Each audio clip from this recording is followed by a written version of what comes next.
I'm here getting hype, and my whole mic is muted.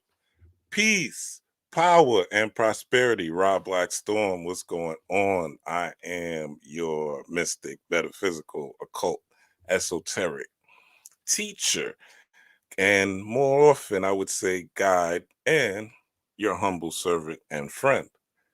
I am coming to you today. I want to talk about this particular new moon in Scorpio coming up. There's a lot of signs and symbols. This particular new moon in Scorpio, I am myself a Scorpio. I'm on the cusp of Scorpio and Libra. So definitely hits home with me. And now it's really a very, very intense time, right? I don't know if you guys could feel it, but there's a lot of energy on the planet. Like the planet is, like I posted this on Facebook, the planet is very, very, very volatile right now. Like the energy is really high. There's been a lot of solar flares. I'm not going to get into the solar flares this particular video, but there's a lot of solar flares that's hitting the planet. A lot of uh, positively charged electrons and protons here on the planet. Um, Today in New York City, where I live, it was 70 degrees. This is uncanny for this time of year. And tomorrow is going to be 80 degrees. So that's due to the geomagnetic energy of the sun hitting the planet. And what the sun is, it's light, it's information. So you're able to glean and get new ideas, new visions, new thoughts. And Scorpio is all about transformation and rebirth anyway.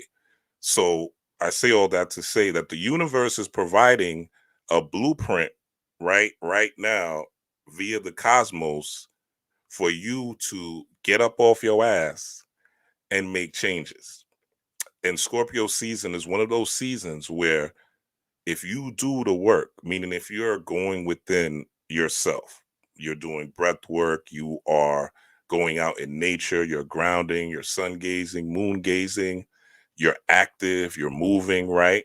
And you're studying spiritual wisdom, things like that. You're going to be able to carry this energy into the winter solstice, and this is going to set you up for 2025, right? The year of birth, right? The year of things coming into existence, right? And 2025 is going to be one of those years, birth is masculine and feminine energy. You need masculine or electric energy, and you need magnetic energy, which is feminine. And those two come together, create a spark, and that spark delineates creation. So for some people who are using this particular Scorpio season as what it's designated for, which is a spiritual tool for the God in you to resurrect and erect itself, you will see the riches in 2025. You will have the spiritual protection in 2025. You will have the glory you're looking for in 2025. You will have the relationship you're looking for in 2025. You will have the friends and the family you're looking for in 2025. And these things will start to come up. But the work starts this particular season. I can't stress this enough. This is one of the seasons that is where the ancestors are just smiling upon you. The ancestors want to work with you. The ancestors want to become one with you. And why is that? Let's get into the the environmental aspects of the season. So what happens from the spring equinox until the autumn, or I'm sorry, the spring equinox into the fall equinox. You have, or actually the winter solstice into until the summer solstice. From the summer solstice, you're actually having more light on the planet. So it gets darker and darker and darker as the days go on. Now, it might not seem like that because of the summer and you have daylight savings times and all that, but the light is actually getting darker. The light starts to ascend from the winter solstice. Light starts to ascend, meaning sunlight starts to hit the planet, meaning you have longer days as it goes on. But the summer solstice, you start to have shorter days, right? Summer solstice, June 21st. So you start to have shorter days incrementally over that time. So you're going into more and more darkness, which means the planet is going into more and more darkness. Darkness is source energy. So you're able to connect to source energy by within this particular time period, right? Virgo, Scorpio, Sagittarius, and then winter solstice on up, the energy is ascending, right? So the light, the seed that you plant now will grow in the spring. All right. What you harvest now in your soul, in your essence, in your spirit will start to grow in the spring. So when you want to go, in the summer and take your trips and have your fun, you'll have enough money to do so in abundance. You'll have the partner to do so in an abundance. You'll have all these gifts and all these things. You'll have the spiritual ability to discern people and to see things in people, right? And other things that come with the psychic abilities and all that, which you tap in to this particular power will be gleamed. But this is the time when the earth and the planet is in this period of darkness, right? Because wherever you live, you can see that it's getting darker earlier. And as we go into November, deeper into November and deeper into December, it's going to be even darker, right? Like here in New York, it'll start getting dark like 4 o'clock, right? 4 or 5 o'clock. By 5:30, it's like pitch dark. So that means it's a time to go within and cultivate that inner darkness. That inner darkness is source energy. So I remember my teacher, you guys, some of you guys have Bobby Hemmett, some of you guys have Brother Panic. My master teacher, as I've said before, was Ra Nefer Amen, the author of the book Medu Neter. Pretty much Kemetic theology and the psychology or the cosmology of how the Cometians or the ancient Egyptians did magic, right? Using signs, symbols, light, color. And I remember him telling me, and I never forgot this. He said that this planet or this particular experience that we call life is nothing more than a light and sound show, right? This experience we call life is nothing more than a light and sound show. That's it, right? So this physical body that we have is temporary. It's a tool to use, right? It's an expression of the divine, but it is ultimately a tool to use, right? So let's understand light and sound, right? And then we'll get into the whole, I got some stuff here to go through. So what light does is this. So light provides information, right? So when you're getting light, you're able to see things, right? You're able to perceive things, you're able to know things. Light corresponds with knowledge. In the Bible, first chapter of Genesis, it says the first thing that the Elohim or the collection of gods say that is, let there be light. So light is knowledge. Light also corresponds to electricity and electromagnetism. So electricity, the spark of energy, the spark of light, right? Being a light being, right? You see here that all these things in the parlance of, spirituality, being a light worker, right? So light is information. Light is knowing. For instance, to give you an example, when before you knew about this, maybe you're Christian, maybe you've been Muslim, right? Before you stepped into any esoteric spiritual paths, maybe, whatever, before you thought any of this stuff was witchcraft and you were scared of it and you thought it was demonic and whatever, right? And you thought it was going to harm you. You probably were, part of an Abrahamic religion.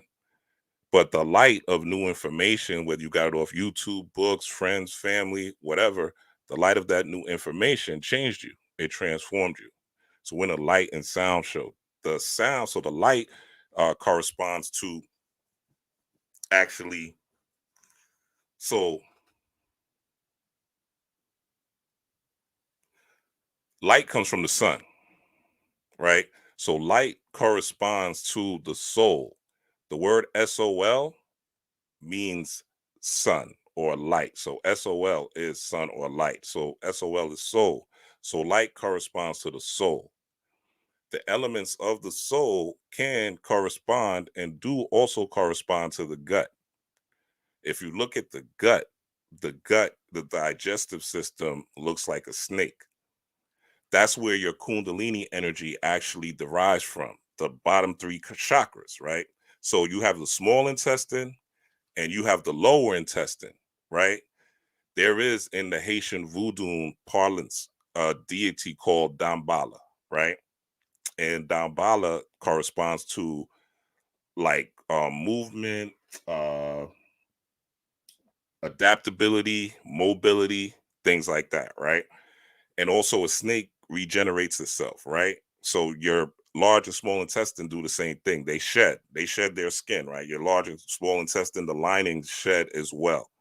So the light energy corresponds to the soul. You also have in your bottom three chakras, the top of that bottom three chakras are called your solar plexus, your solar plexus, right? So when it's light and sound show, you need light. This is where you eat food, digesting. What is it? Energy. Energy is light as well, right? So the sound part corresponds to the air element.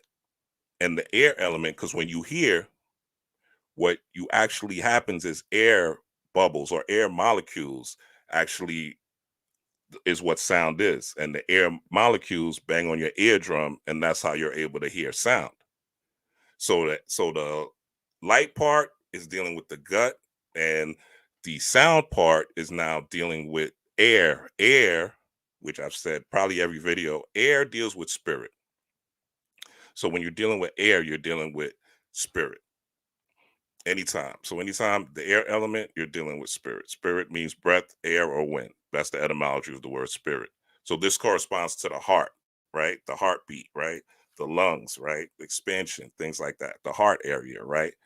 And so you have a gut brain heart axis as well. So I'm saying all this to say and giving you this to understand that this is also electromagnetism as well, light and sound, right? The electricity is the light, and the sound is the magnetism. It's masculine and feminine energy. Combining this is how you create and put things in motion or get your motion. So understanding this and understanding that we're going into a period of darkness, this means that we have to, on the earth, as I say, we have to cultivate this. So let's just get into the Scorpio thing. Shout out to everybody who's in the building. If you are here, leave a comment. Let me know you're in the building. Let me know you can hear me. Let me know that I'm not sounding crazy and that what I just said made sense to you. Hopefully, or let me know where you're from at least. All right. So let's do this. Let's share this. And happy Halloween and Samain to those who are Samain to those who are, into different things. But let's present this. So Scorpio season, let's look at some of the signs and symbols so we can understand what's going on and we can understand how to harness this light and sound show to our benefit rather just be walking in ignorant, right? Let's use this darkness to our benefit.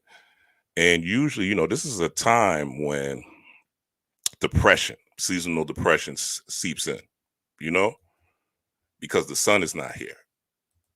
So seasonal depression starts to affect a lot of people. And it's really because you have to go within. And most people don't know that. So if you're not going within during this time and you're not doing the gnosis, so to speak, the knowledge, right? And you're not tapping into spiritual wisdom, you're going to be lost out here. But let's do this. This is too small. Let's change this up.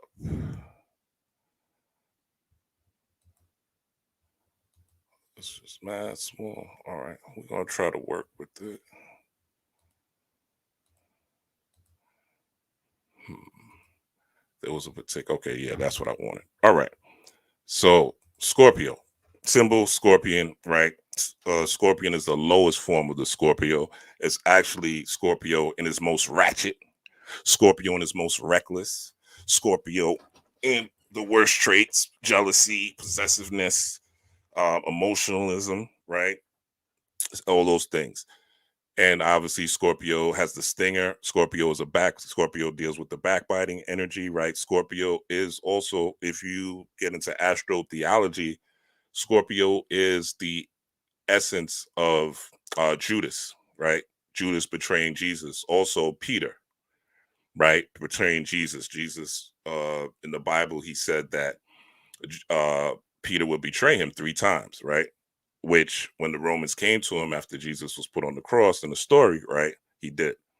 So this is the negative aspects of Scorpios. So Scorpios a lot of times get bad raps. You know, a lot of times when I tell people I'm a Scorpio, I have to tell them, "Yo, I'm on the cusp." You know what I'm saying? Like it ain't. I ain't trying to hurt you. You know what I'm saying? I'm on the cusp. Oh, okay. Y'all coming in the comments. Let me shout y'all out real quick. Royal, what's up, Royal? Ultra Instinct. Shout out to you. Royal T. She Royal B. What's popping? Cash Barbie was good. Okay. So yeah, so a lot of times when I deal with women, I tell them I'm a Scorpio, I got to tell them like I'm on the cusp, like I ain't, I am. I'm between Scorpio and Libra. I'm born on the 23rd, so I got to tell them because they automatically think negative. You know what I'm saying? Because a lot of them have had negative, these jealous, possessive men. You know what I'm saying? Also Scorpio, backbiting, betrayal. They have had these things happen to them by Scorpios who are operating out of their lower nature. But a lot of times women will still stick with them because Scorpio sexual energy as well, right? So the ruling planet of Scorpio is also Pluto and Mars. So Pluto is the planet of death and regeneration. Pluto is a planet, but a lot of times they don't want to say it's a planet. And here's why. They don't want to say Pluto is a planet when you talk about NASA or, NOAA or a lot of these other what do you call them, agencies, if you will, because Pluto goes past the Van Halen belt. And what I mean is the Van Halen belt is a belt around the Milky Way galaxy, right? It's something that Elon Musk is trying to penetrate. If you look at Elon Musk, a lot of his rockets, they have this big, long tip, right? So he's really trying to break through the Van Allen belt and go to other galaxies. Just something, if you look at the rockets and stuff, you see that. But Pluto goes out of the Van Allen belt and then comes back into the Milky Way galaxy, right? So that's why it is a sign of rebirth and transformation, because it doesn't just stay in this galaxy. And that's why a lot of times they don't want to classify it as a night planet, because they're like, yo, this should be gone a lot of times, and comes back, right? So Scorpio is unique because it has the new ruling planet of Pluto, and Mars is the ancient ruler. Now, Mars is the warrior energy, right? Aggressiveness, assertiveness, go-getiveness, right? The red planet, right? Mars is that type of energy, right? Ruled by the eighth house. This is an 8th year. The element is water. Water deals with emotions, right? Feelings, intuition. These are all things that Scorpios possess, right? Scorpios, even at their lower nature, Scorpios are detectives, born detectives, right? They're the ones that want to get to the depth of what the thing is. You know, uh, they want to see, what's really going on, what's really popping, and those type of things, right? So, and also Scorpio's a fixed sign. So a fixed sign, Scorpios can be really stubborn. All right. So it can be some stubborn energy where you don't want to move. This is why Scorpio also has, the Pluto and Mars energy, because you kind of then sometimes with transformation, Pluto and Mars, sometimes the things that happen, at least I could say in my life and in this particular season as well, is the things that will happen will you'll be forced, right? Mars is aggressive, assertive energy, so you're going to be forced into doing something. So something crazy might happen. Like I've had a lot of years, you know around my birthday where just some crazy shit happened. Like I remember one birthday, and I don't even get sick like that, but I was in the hospital for like food poisoning, during my birthday. Like literally it happened like the day before my birthday, and I was like in the hospital for my birthday. I remember that shit because that shit was like the worst, dealing with that food poisoning and throwing up or whatever. But like little things like that would happen. And this more so happened before I gained spiritual knowledge and before I started living in a spiritual mystical lifestyle. Right now, not so much, or really I could say not at all. That hasn't happened to me in years. But a fixed sign, right? People that are fixed signs are very resistant to change. All right. So what's going to happen to a lot of people during this time period that we're in right now is they're going to be running to drugs. They're going to be running to escapism. They're going to be running to alcoholism. they're going to be crashing out, for lack of a better term, right? They're going to be crashing out. Yeah, Ultra Instinct is a Scorpio too. Like he's like, yeah, I broke a few bones, broke bones a few days before two of my birthdays. Yeah, yeah. Crazy things always happen around this birthday. And a lot of times, sometimes, I look back and reflect on the hospital thing, and it's really for me to sit down. Breaking bones is the same thing. Like it's for you to sit down and go within. Because if I'm sitting in a hospital bed, right, I can't go out and party. I can't go out and turn up on my birthday. I can't, you know, get wasted on my birthday. So what do I have to sit down in the hospital and reflect on my life, reflect on last year, right? And that's what you should be doing. You should be sitting down, reflecting on 2024. What went well, what didn't go well, how was your summer, how was your spring, did you enjoy it, right? Really look at it and examine it, and do the work. Because again, you could be fixed in who you are, but if you're fixed, you're not going to grow. There's a lot of people, especially people, you know, in harsh urban environments, and they'll be like, well, man, I ain't changing nothing. You know what I'm saying? I ain't never change. This is who I am. This is who I'm going to be. I ain't never change.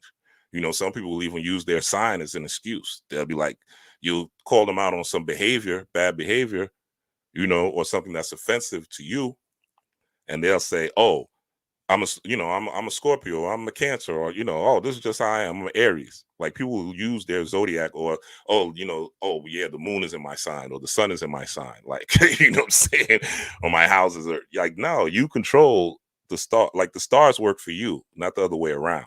You know what I'm saying? The stars work for you. You don't work for the stars. The stars work for you. You know.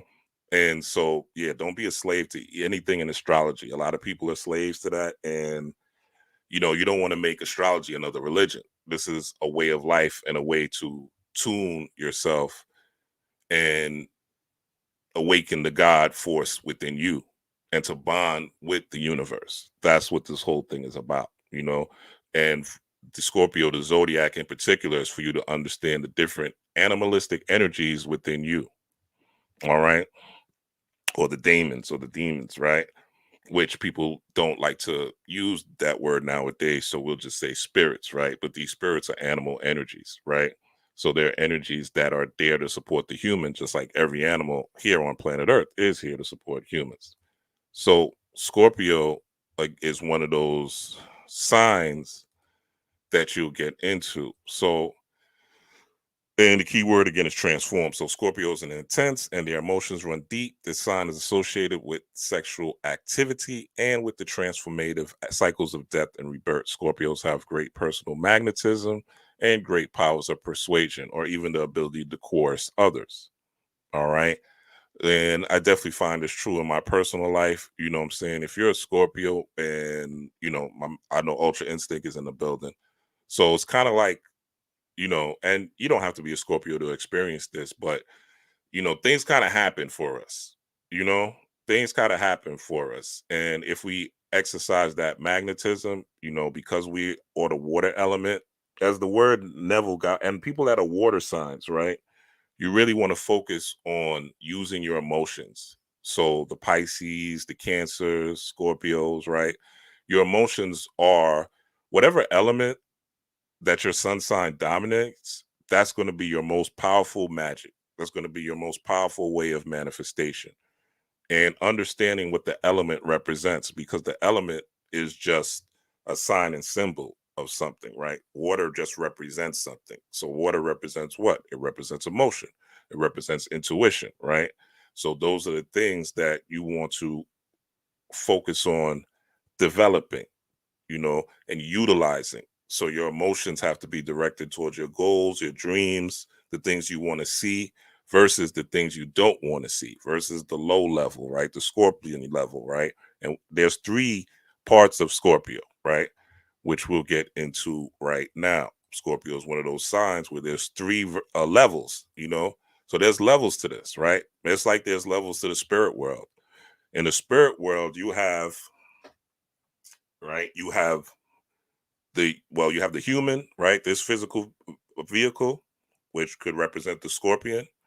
You have your ancestors, which could represent the eagle, right? And then you have the phoenix, which would represent like the higher angels or angles of light, right? Angles of light that are opened up to you. So you're able to communicate with, higher archetype energy, such as Orishas, the Loa, things like that, right? The Ugungun, the higher ancestors, things like that. But, the Herus, the Osars, the Set, et cetera, right? So those different, but your ancestors are always going to be first, right? You should always tap into your ancestors before you tap into anything. If you're new to like esoteric spirituality, if you're new to this type of lifestyle, the first thing you want to do is tap into your ancestors, and we'll get into what that is. So Scorpio, right, is low. So Scorpion, low self-awareness and control, ruled by intense emotion, goes to any extent to destroy enemies, even at their own cost. Okay. So a scorpion, literally a scorpion, is if a scorpion is cornered, if a Scorpio has no way out, if a scorpion, not Scorpio, scorpion has no way out. If a scorpion is cornered, if you put a scorpion, like if you put a glass on top of a scorpion, right? That scorpion is eventually going to stab itself. It's going to sting itself to death over and over and over and over and over, right? So the Scorpio energy on its lowest point is self-destructive. Again, if you're not using the darkness to go within and raise your energy and raise your kundalini, which is what this Scorpion Ego Phoenix thing is about. It's a kundalini journey. It's a Ra Chi journey, or a raw energy, a raw journey, a chi journey, an energy journey of you raising your energy from the lower extremities and being ruled by the bottom three chakras, being ruled by your animal self, and tapping into your God self or your higher energy, where you're able to download and get the ideas, get the visions, get intense and extreme perception, extrasensory perception, et cetera, et cetera. But that's why the term high vibrational is in spirituality, right? But there's the converse of low vibrational. So the low vibrational aspect is, as it says, low self-awareness and control, intense out of control emotions, and they go to any extent to destroy enemies even at their own cost. And we see that with Little Dirk, right? Which we're going to get into later. But we see that with Little Dirk, right? Where, slide for Vaughn, right? Everybody on the internet, slide for Vaughn, slide for Vaughn, slide for Vaughn. What happened now? Had five people, somebody snitched on him. One of his boys snitched on him. And now he's going to be in the feds. Most, allegedly, probably for the rest of his life. Murder fire is no joke, especially in Cali. They got all those gang enhancements. I wouldn't want to be a Little Dirk, right? But this is what it is. Go to any extent to destroy enemies, even at their own cost. And the fact that he got caught in Scorpio season is part of the signs and symbols, right? As above, so below is correspondence. So when you see celebrities going through certain things, you don't look at the celebrity and personalize it. You want to alchemize it, meaning, what is this trying to show me? What is this celebrity going through this? What is this celebrity's death going through this trying to show me?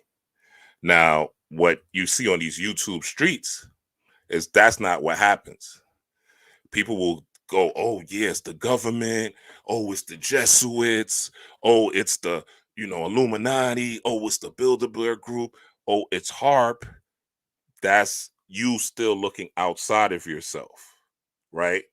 Everything is a reflection of you. Everything. The people you interact with on a day-to-day basis, the cat that walks past you, the bird that's sitting on your windowsill in the morning, the person that you happen to meet and they're cool and they're wearing a certain color shirt, right? Or have something on that triggers something in you. Everything is a reflection of you.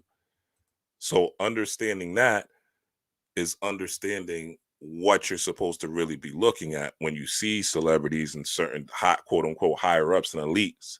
Downfall is what that means for you and what aspect and characteristic caused their downfall, and what characteristic that they have could cause your downfall, and how you can prevent that for yourself, right? So eagle. So the eagle is the middle part, right? Eagle is, so the scorpion you could say is like the lower chakras, the feet, right? Basic animal aware. An eagle is the aware of the destructiveness of their powers, ruled by intellect, self-focused and controlled, but will swoop down on its prey, defeat it, and fly away with total destruction of their enemy. So this is somebody that is just intellectual, right? So they're self-focused and control. So this could be like, you would say like a let's say Bill Gates, right? Bill Gates. Now we know Bill Gates is nefarious. Well, hopefully you know that, right? For the whole uh COVID situation, the whole scamdemic, the whole vaccines, right? The whole autism that's increased once Bill Clinton, during his first term, legitimized the CDC and Bill Gates, and the CDC started, which Bill Gates basically owns, started pushing more vaccines to the public, and then you started to see autism, right? Allegedly, for the YouTube algorithm. So self-focus and control doesn't mean that you're a good person. It could just mean you're self-focused and controlled enough to not be controlled by your emotions, right? But you're still cold-hearted. You still don't give a fuck. You're still in your animal nature. And there's a lot of people like that, that are smart, that are intellectual, that are quote unquote elite, you know, and they're not controlled by emotions. They're ready to, you know, they're wanting to control you. They want to destroy you. You know what I'm saying? They want to sweep down on you. This is what we're dealing with. We're dealing with people with education, right? Highly educated people, the Bill Gates, the popes, the secret societies and all that. We're dealing with highly educated people, people who graduated cum laude and are on these Greek fraternities and the boule, right? All these people are highly educated, right? Ruled by their intellect, right?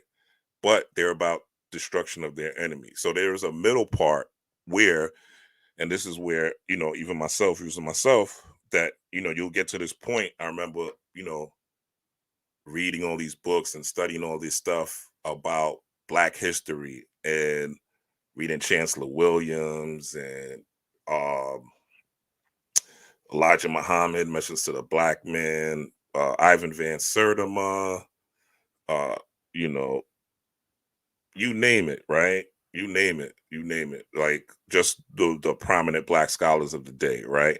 Naeem Akbar, things like that, and just thinking that I knew it all, right? Thinking that, yeah, we just gonna run up on and kill all these crackers, right? And fuck that, like, you know what I'm saying? I'm gonna save the community, right? Not realizing, but myself was not saving myself.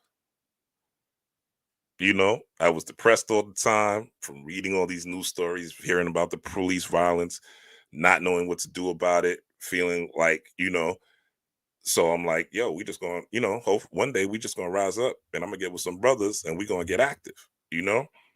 But that's not thinking strategically, you know? And they're thinking strategically, those that want to see you and use you as a battery, like Morpheus said in the Matrix. So Phoenix, let's go to the third part. Phoenix, self-actualized, ruled by true mystical powers. All right. For the healing of others. Okay. This is the key. For the healing of others. In Haitian voodoo, one of the first deities that you rock with is Alegba, right? And a lot of times Alegba is the crossroad opener, but Alegbot is about opening the roads for others ultimately, right? It's not about just opening the door for you to walk through. It's about opening the door so that others could walk through. So also helping and having compassion, right? So this is how your mystical powers are amplified. And every challenge that you go through in life is designed for the phoenix. What does the phoenix do? The phoenix rises from the ashes, right? So when you go through the hardship, right, you're going through the flames, you're going through the fire, right? If you lose your house, you lose your car, you lose your job, right? You lose your boyfriend, girlfriend, husband, wife, right? There's anger, there's fire, there's hurt, there's pain. But with that pain, there's lessons that lead to your self actualization if you don't point the finger. If you don't point the finger. And if you look at these things as lessons, then they will now spur you on into personal spiritual development. You see, I could talk to you about the ice wall in Antarctica and look up, who's in the Vatican and, who's running the world and tell you about, the alien technology and all these things. But how does that help you raise your kids better? How does that help you find a good wife or a husband? How does that help you have great health? If I tell you every conspiracy in the world, like I've said this before, if Joe Biden and Kamala Harris and Donald Trump and JD Vance all rip their skin off their faces and you see them as reptilians, the rent and the mortgage are still going to, and the car note and are still going to be due on the first. Like that's not going to change. You're still going to have to deal with your high blood pressure, diabetes, cancer, whatever, illness you're fighting, no matter if they come here or not, right? You're still going to have these things unless you're looking for a savior. You're looking for somebody outside to save you, right? Or you're looking for something outside to trigger your anxiety because this is, or trigger your fears because this is what you feed on, right? You're in that Scorpio low emotional mindset. So your whole emotions is geared towards what you fear, it's geared towards what you dislike, and you constantly talk about it and you constantly watch stuff about it and you constantly engaging in what the government's doing, what the white man is doing next, what these groups are doing next, instead of worried about what you could do and how you can counteract this by gaining and developing your own spiritual powers. And that's looking at your hardships, looking at the challenges in your life and understanding why they're there, not pointing the finger, not saying, woe is me. Why did this happen to me? Why this happened to you is for you to become a god, nigga. Why this happened to you is for you to develop psychic abilities. Why does this happening to you is for you to get rich. Why this is happening to you is for you to have the family and the life of your dreams. Why this is happening to you is to live the ultimate life of spirituality. And spirituality is not about being happy. Happy comes from the word happen. Shit just happens. You could be happy and not happy in a matter of seconds.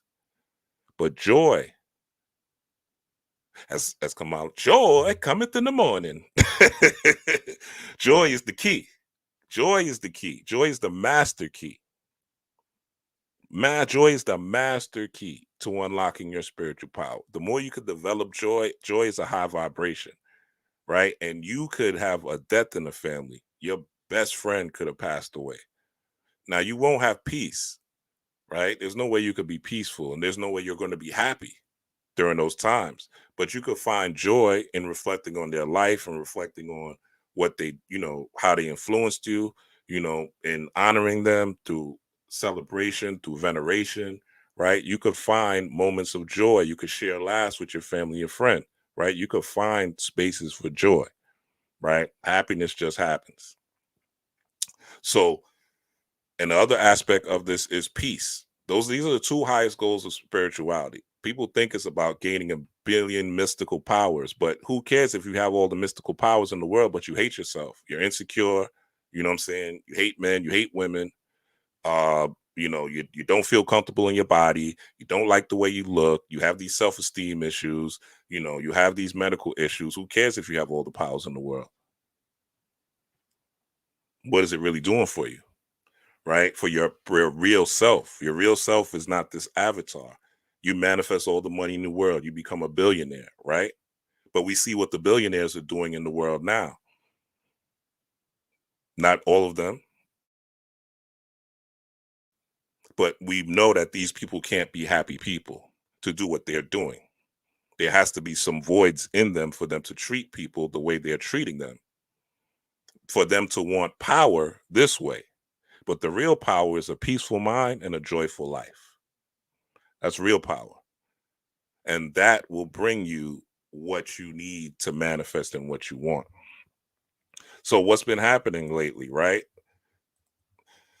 3 Scorpios this year have been going through it. All right. Biden, make sure y'all can see what I'm saying. Did that make sense to y'all? If that makes sense to y'all, that's here. Put a one in the chat just so I know that makes sense to y'all. And I'm not talking crazy while I sip a little agua.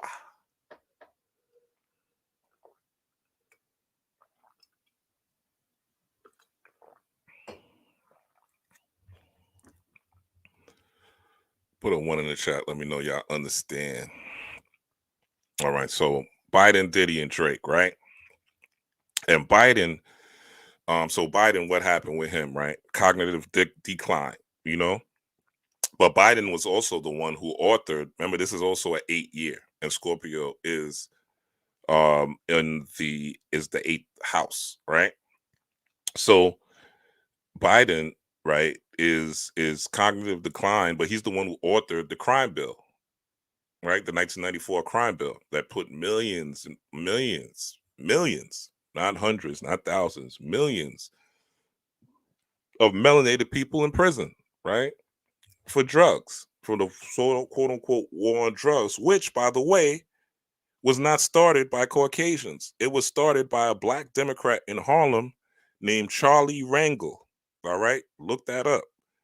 Because a lot of times, melanated people, especially, they believe that because someone is black or someone looks so called black, that they're going to save you or that they're somehow your brother or your sister. No, that time period was in the 60s, in the 70s, in the 50s, when they knew their enemy was Caucasians, right?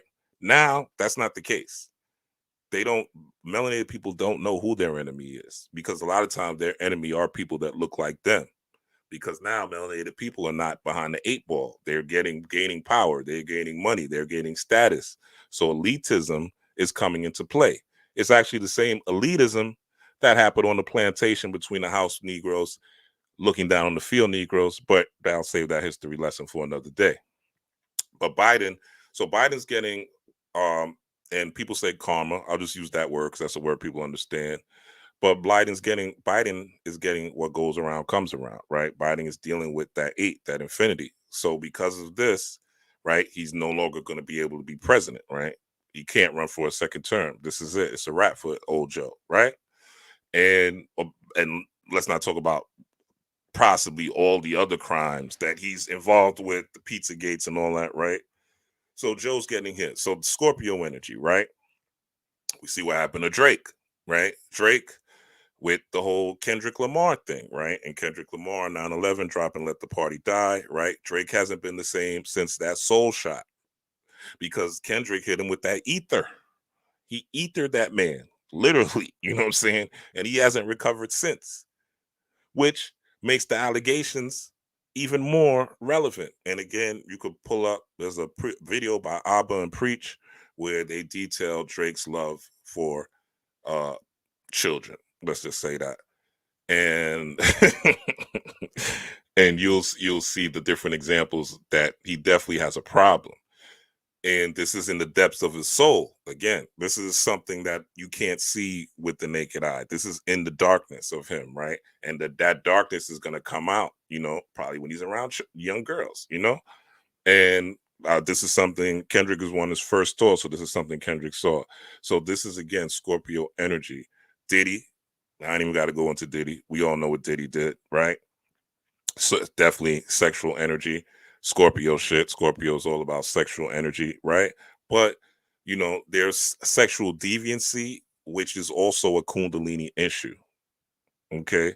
Sexual deviancy is a Kundalini issue. It's about you not being, when your Kundalini is raised and you're vibing high, you feel good.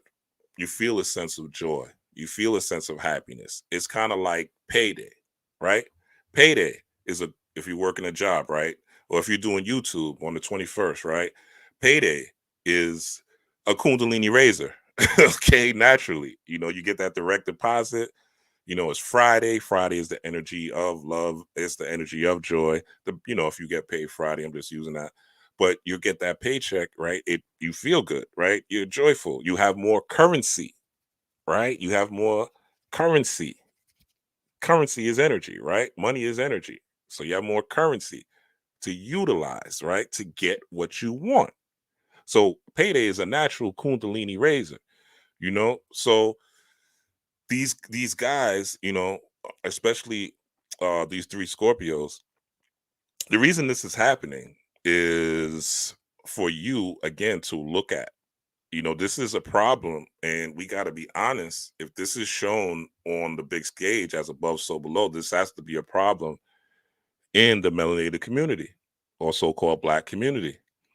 You know, how many people have, you know, people that's been, you know, R-worded, um, touched as children, you know, fondled, you know, handled inappropriately, you know, women saying this boy is my boyfriend, you know, older women taking advantage of younger men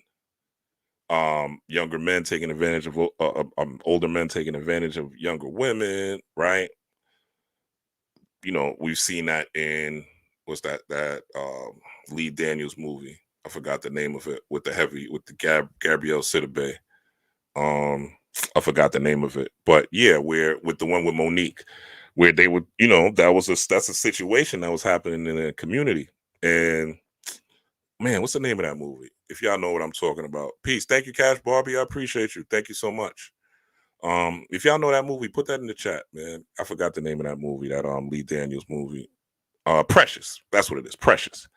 And Precious was Precious is about what was happening in the community. So when you see things like that come out, like it's about reflection and it's about stamping out these things. So Joe was dealing with the brain, right? Cognitive decline, right? The ending of an elite, so to speak, right? The perception of an elite, right? Also, so how does this apply to us? You being a Scorpio season, it's what is it your perception of what's elite, and is what's your perception of what's elite or what's presidential real, of what's the ruling class, right? When you look at people that are elevated, this goes to the political chaos that's happening now, right? Do you see Trump or Biden as your savior? Do you really think that these people give a damn about you? Do you really think that these people want the best for you? Do you really think that, like Kamala says, we're looking out for the middle class, and you know, Donald Trump, he doesn't talk about you, he only talks about himself. We the Democrats, we're talking about saving you. Or Donald Trump when he says, you know, I'm gonna make America great again, right? We're gonna get things back to what they were, you know. When was America great, Trump? You know what I'm saying? So these guys are both of them, Kamala and Trump, are both terrible people. These are not good character people. These are people, not people that you want to invite into your home and eat and talk. These people are duplicitous. They're liars. They're professional liars. All politicians are professional liars, you know? All of them, including Barack Obama. They're all professional liars, right? And they're exposing themselves during the Scorpio season, especially the Democrats. The Democrats is what I call them. They're exposing themselves left and right. You know what I'm saying? So, and they're showing what they really are, which is the party of the slave. But we'll save, I won't have a political discussion, but yeah, look into the history of Republicans and Democrats and you'll see what they really want. And yes, not it's not just your vote, it's your soul, right? And go back to 2020 and look at the states that were open and look at the state that was closed, right? We got to use history as a tool to learn from, not just a tool to hurt from, right? Like a lot of people look at history and they, you know, the slavery and, you know, the Jim Crow and et cetera, right? We all know. But history is a tool to learn from, right? Even your personal history, it's a tool to learn from. It's not a tool to dwell on and wallow in, right? You're here now. It's a new day. It's a new life. So move in a new path. So that's what you can get for Biden. Obviously, the Drake and the Drake and the Diddy thing are all about, you know, greed as well. You know, wanting, you already got the world in your palms. but you're still tapped into these lower urges. And how do these lower urges come about in the first place, right? Because ultimately it's about healing, ultimately, right? Putting them in jail is not helping them. Putting Diddy in jail is not helping him. He'll come out and still do it to somebody else, right? And possibly even worse, right? Because you learn new criminal shit in jail. I can tell you that firsthand, right? So he might come out worse. It's not going to rehabilitate him. It may not change him because that's a sexual desire. What somebody has to do is go back to his childhood. And I guarantee him as a little boy couldn't get the girl that he want, or wasn't able to get the girl that he want. Maybe because he's dark skinned, right? Maybe because he didn't have money at the time, right? He went to an all boys high school. So maybe those sexual urges he wasn't able to take care of during that time, right? Who knows when he lost his virginity? There's a lot that comes with that, right? But there's a lot of reasons why, people touch children, and it's to take advantage of them because they're weak. That's the only way. Their resistance level is low. They don't have enough experience, and it's very, very nefarious, right? Now we have to get to the childhood trauma to identify what that is and heal that in him and change the perception. If you never do that, then you're just going to have more people that are like that. You're just going to have more people that are like Drake's. You're going to have more people that are in Hollywood. Like, people call it Hollywood, but in real life, people are weird. Because you go to Hollywood and you have money, you're just going to express more of who you are, more of who you truly are. When you have money, you're just going to be more of who you are. It doesn't necessarily make you a better person, right? You're just able to indulge in more vices, in more if you're ratchet, you're able to indulge in more ratchetness, right? We see um these ratchet people on these reality shows, right? With money acting a fucking fool. You know what I'm saying? So this is why this is all happening, to people to learn from, and also, to demonize this type of behavior. So shout out for Kendrick for even coming through and dropping these heat rocks, because people need to know. And it's also about, you know, the again, the phoenix energy, or the eagle energy transforming to the phoenix. So these guys have to transform, and they have to go through their transformation. And Diddy is sitting down. Drake is not as big or in the spotlight like he was, and Biden is sitting down as well. How ironic. All three Scorpios have been made to tap within, right? Diddy's doing the 23 and 1. That shit is, you don't want to do a 23 and run one. I promise you. Not too long. That shit might drive you. Look at Bobby Schmurda when he came home. That's a lot of 23 and 1s. Casanova, the rapper, that's a lot of 23 and 1s. You know? So even if you don't use that properly, you could go crazy. So, but yeah, so this is what we want to look at. Let's go into, so Scorpio, also corresponds to the death card. So the death card is about endings, change, rebirth, transformation, and transition. And this transition is, and let's do at the bottom at the reverse. It says resistance to change, stagnancy, decay, avoidance, repeating negative patterns, right? So this is literally Scorpio season, right? Scorpio's the sign of death and transformation, right? So the death card is at play. The number 13 represents power and change. 13 moons, this is on the top left. If you can't see my marker, power and change. This is on the number 13 on the flag. So that represents the 13 moons, or the 13 moon cycles. It also represents Jesus Christ and the 12 disciples, right? The red feather, and which is also transformation, change, and rebirth, right? Because each season on the zodiac wheel, each moon, there's a different energy, there's a different vibration, there's a different frequency, right? You could feel this energy out here. I don't know if you guys have been out the last couple of days, but you could feel the intensity on the planet. You could feel the energy. Literally, it's very, very palpable, right? So there's different seasons feel different. This feels different than the cold, the winter, or the hot summer, right? So the red feather on the helmet symbolizes the transformation moments within the fool's journey. If you look at the fool, you'll see he has a red feather on his head. And again, life is the life's journey, or the fool's journey is the life's journey. And when you start off as the fool, right, especially going down a spiritual path, you don't really know anything. and you're going to bump your head, on occasion because you don't really know anything. So this though, but those moments of bumping your head on the journey are you transforming. The skeleton's armor shows the power and inevitability of the reaper. So we're all going to die one day, right? Physically, we're all going to transform, and the ultimate goal is to not return, right? Ultimate goal is to not return back here in reincarnation. It is to go on to the higher planes, because as an earthling, this is just one aspect of existence. This is not all there is, or nor is it all that will be.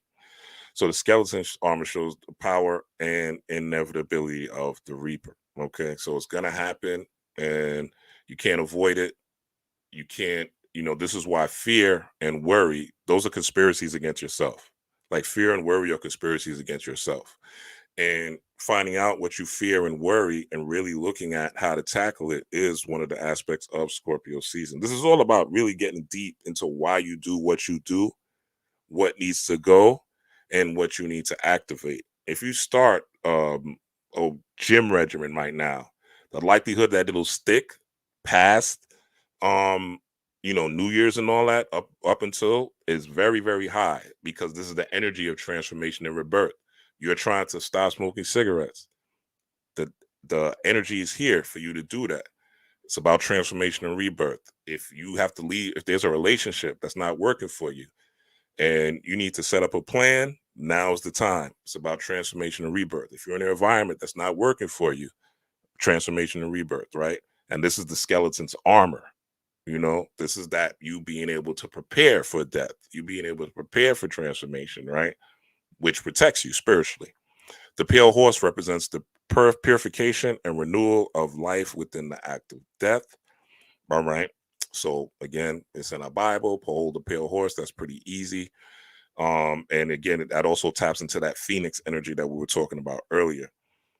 Gray represents the tradition between black and white, between death, yin and yang. All right. So yin and yang, positive and negative, masculine and feminine, day and night, etc., etc. Once you understand and come into a true knowledge of self, you understand that duality must exist. You understand there must be a Puffy and a Diddy and a Biden for you to learn lessons from them. You understand that there must be negative people on the planet for you to understand what good is.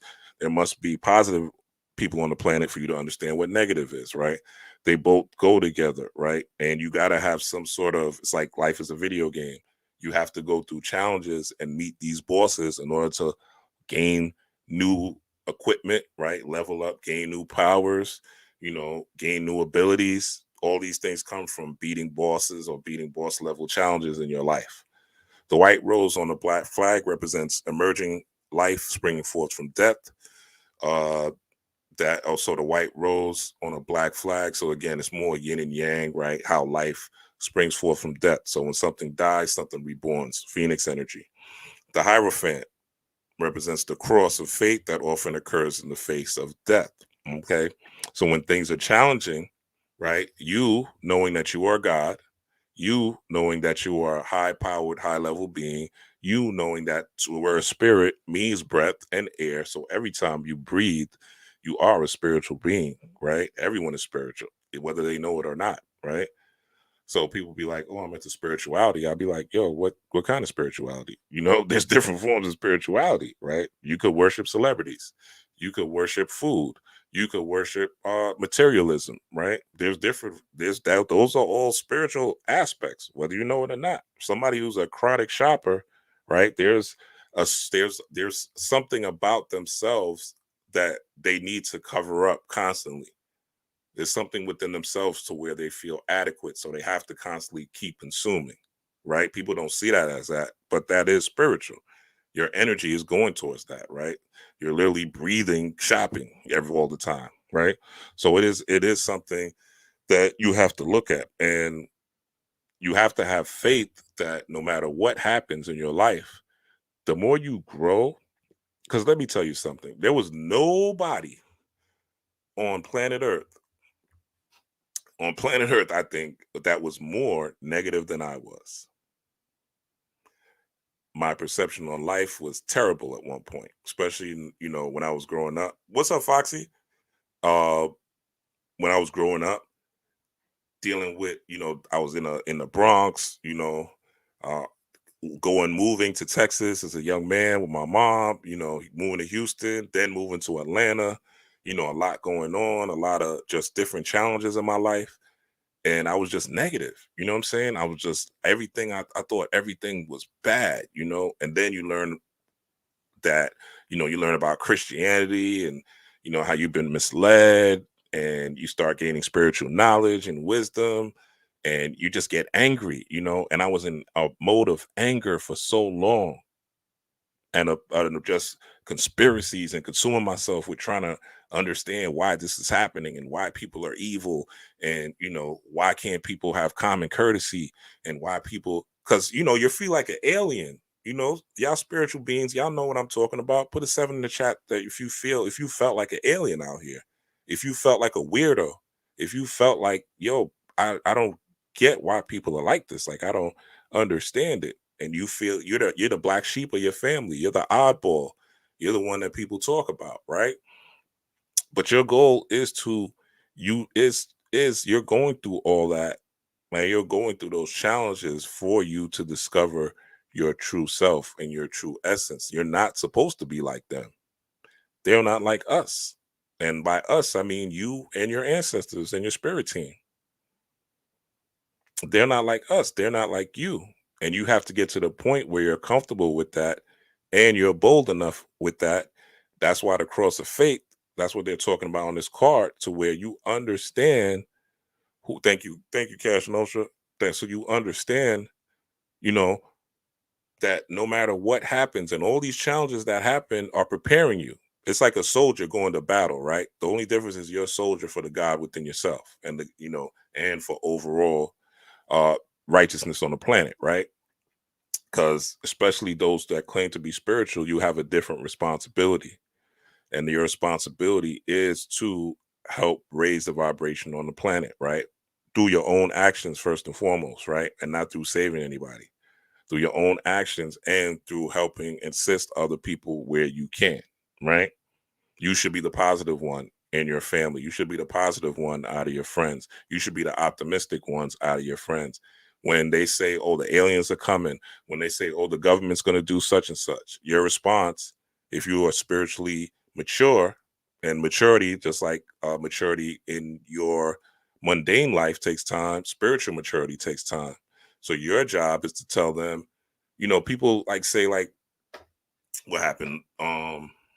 Was it last year? Yeah, last year when the skies were orange, right? That was last year, I believe. It was either last year or this year. I think it was last year when the skies here in New York City were orange, right? Because it hit New York first, and then it spread to all these other cities, but it hit New York first. And people were like, oh, New York's going to be destroyed in October, and it's going to be floods, and that's a sign, and you want to look at that. And all I saw when I saw that orange sky was I saw air, spirit, and then orange is the sacral chakra, you know?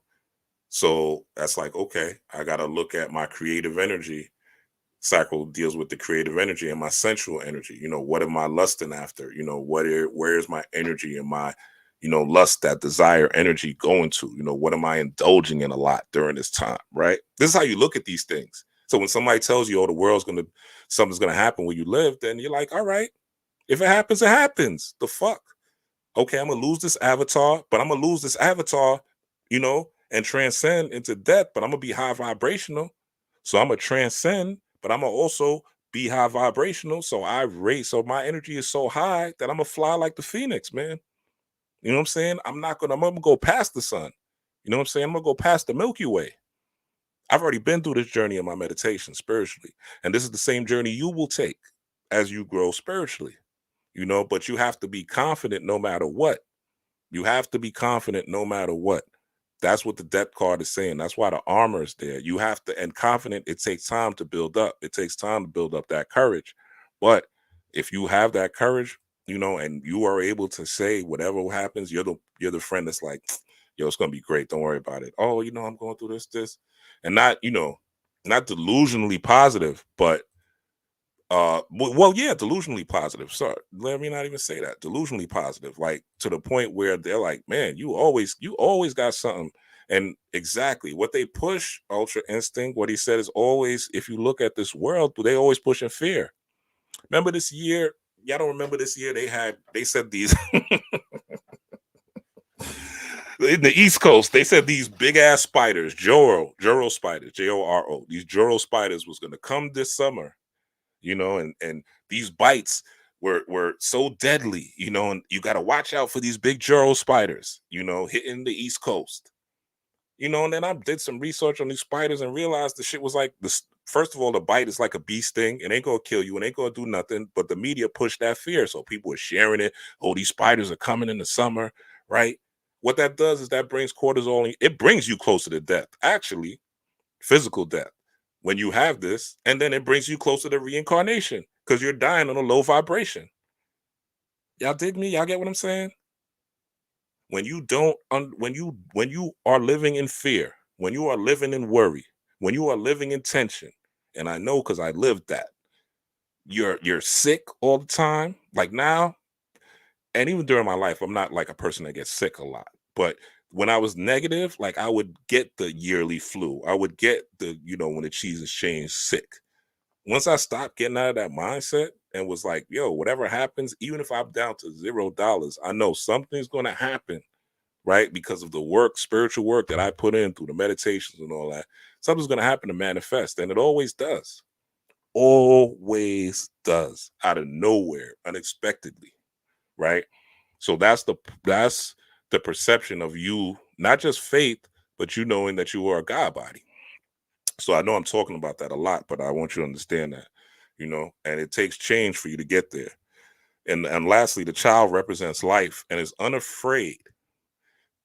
The child represents life. This is on the bottom right, and is unafraid. They can be seen riding on the back of Death's pale horse in the sun, meaning that the light that they have, right? The light that you have, the pale horse riding in the sun, that you're conquering death, right? Even if you die, you're going to the heavens, and not the heaven that they talk about in Christianity, right? But you're going into the highest form of self, which if you tapped into any psilocybin mushrooms, you'll get a sneak preview of what that is if you've used it properly, right? And I say using psilocybin mushrooms is meditation. Going into meditation or listening to some high vibrational music during those time periods, you'll have a quest, a real vision quest, right? And you'll be able to go to different time periods because you're tapped into the mycelium network. But this is that childlike energy. A child isn't scared of shit. A baby isn't scared of shit. If you put a poisonous snake around a baby, the baby doesn't know it's poisonous. The baby's going to touch it. The baby's going to try to pet it. You know what I'm saying? The baby's going to try to kiss a cobra if it can. The child is unafraid.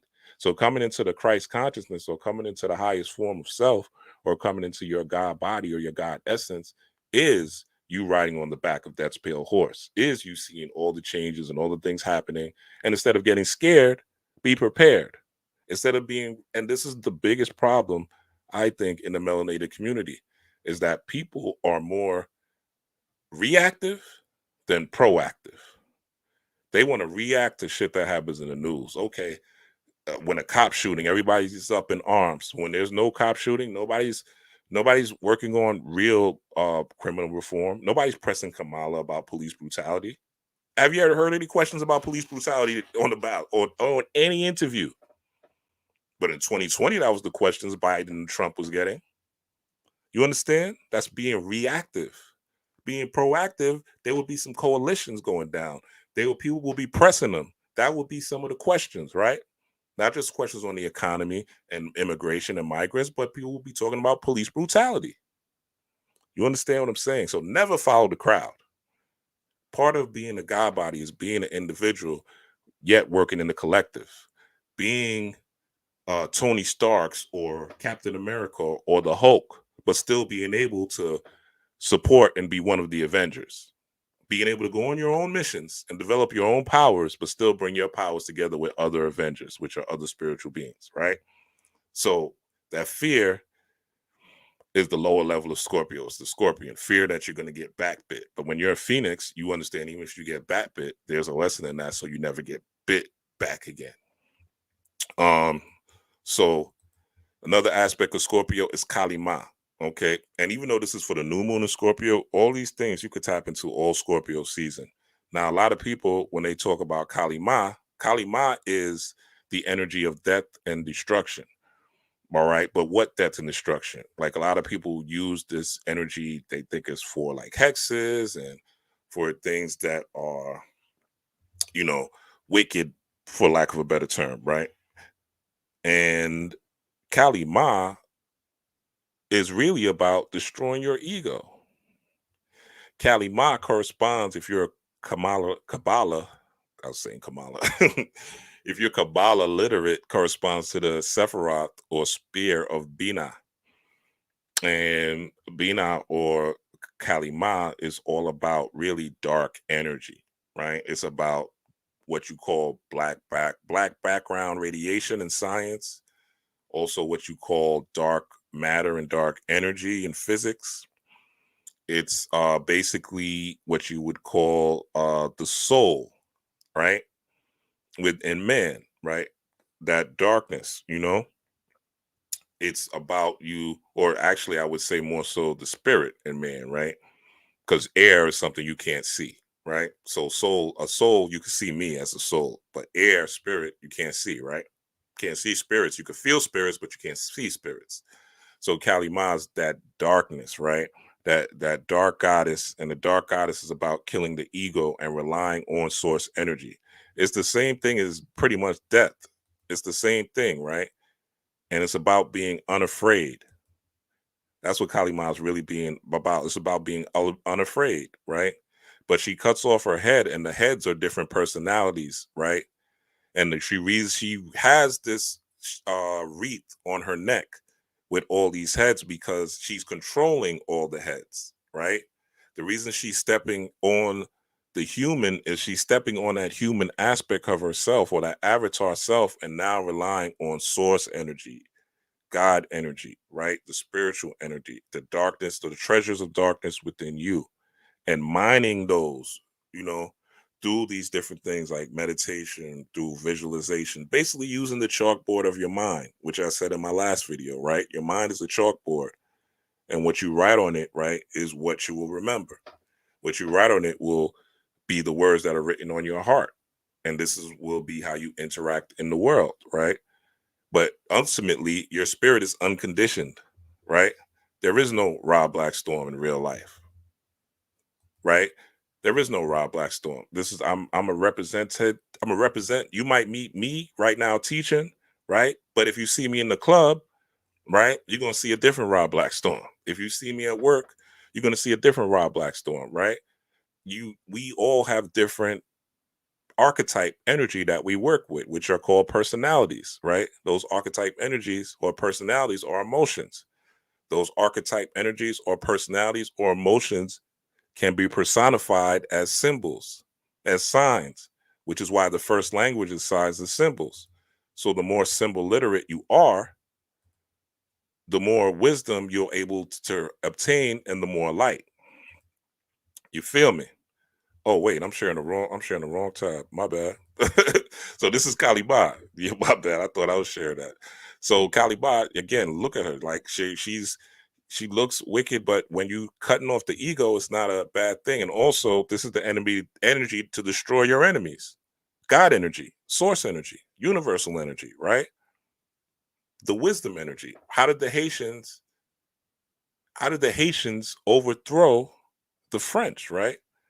They were able to tap into their deities using signs and symbols, and were able to stop them from being conquered, right? I believe it's 1806 or 1808, one of those dates. But to stop them from being conquered, right? And they were able to fight back to the point where they bullets weren't even hitting them. That's how strong their magic was. But you can't get this magic by thinking you're going to go to war with guns and thinking you're going to because this is how I was thinking back in the days. Yeah, we're just going to get enough guns and weapons to over. You ain't enough weapons in the world where you're going to destroy this system. I don't care how many guns you have. They got tanks, they got bombs, they got sound weapons, they got all type of things for your ass, right? You're not going to outwar the Caucasian. That's not going to happen. That's what they do. But what they not can't do is out spirit you. Remember, spirit man, the archetype of Superman, right, is the archetype of America. The archetype of Superman is the archetype of America. And the archetype of Superman, being the archetype of America, what Superman's weaknesses. Superman's weaknesses are uh, kryptonite, right? Things that are mysterious, things that, kryptonite represents things that are mysterious. It is also green, like the heart, right? So it represents things that their heart can't pick up. What if you notice people that are running the world that are wicked, they lack empathy, right? They lack compassion, right? They look at people as collateral damage, right? They look at people as human resources, not as individuals. Even if you go to school, right? This is how they start you off. What happens? You go to school. I was telling my daughter this today. We were talking about school, right? And she was saying, actually, this deserves a little sidebar talk. So I was talking to my daughter today, right?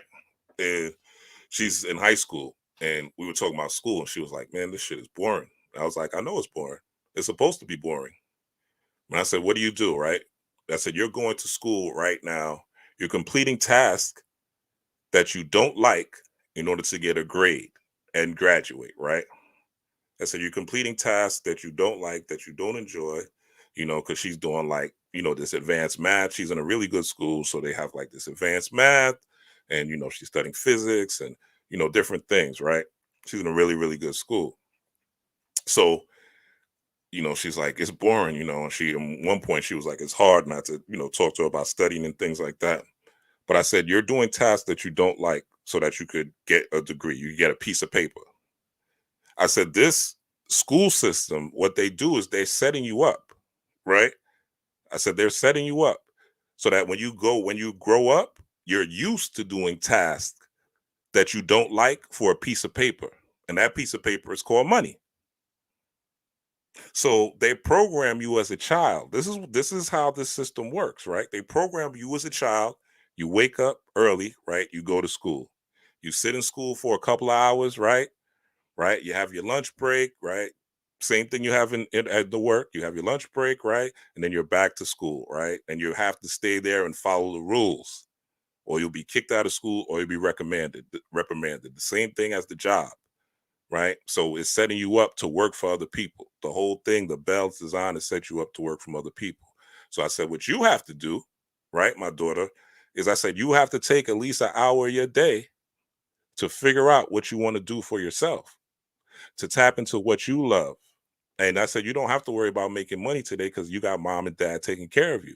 But what you have to tap into is what you love and start studying it so that when you do graduate high school and do the boring thing, you don't have to go and, you go to college or whatever, but you don't have to go into a job that you don't like because you'll have knowledge that you could put out on YouTube. You'll have knowledge you could put out on books. You'll have knowledge in whatever you want to do, but you'll be able to do tasks that you actually enjoy because you can't do a task that you don't enjoy and make money. I mean, let me not say you can't do if you do a task that you don't. Most people are doing tasks that they don't enjoy for 8 hours, 9 hours, 10 hours, double shifts that they don't enjoy to make money.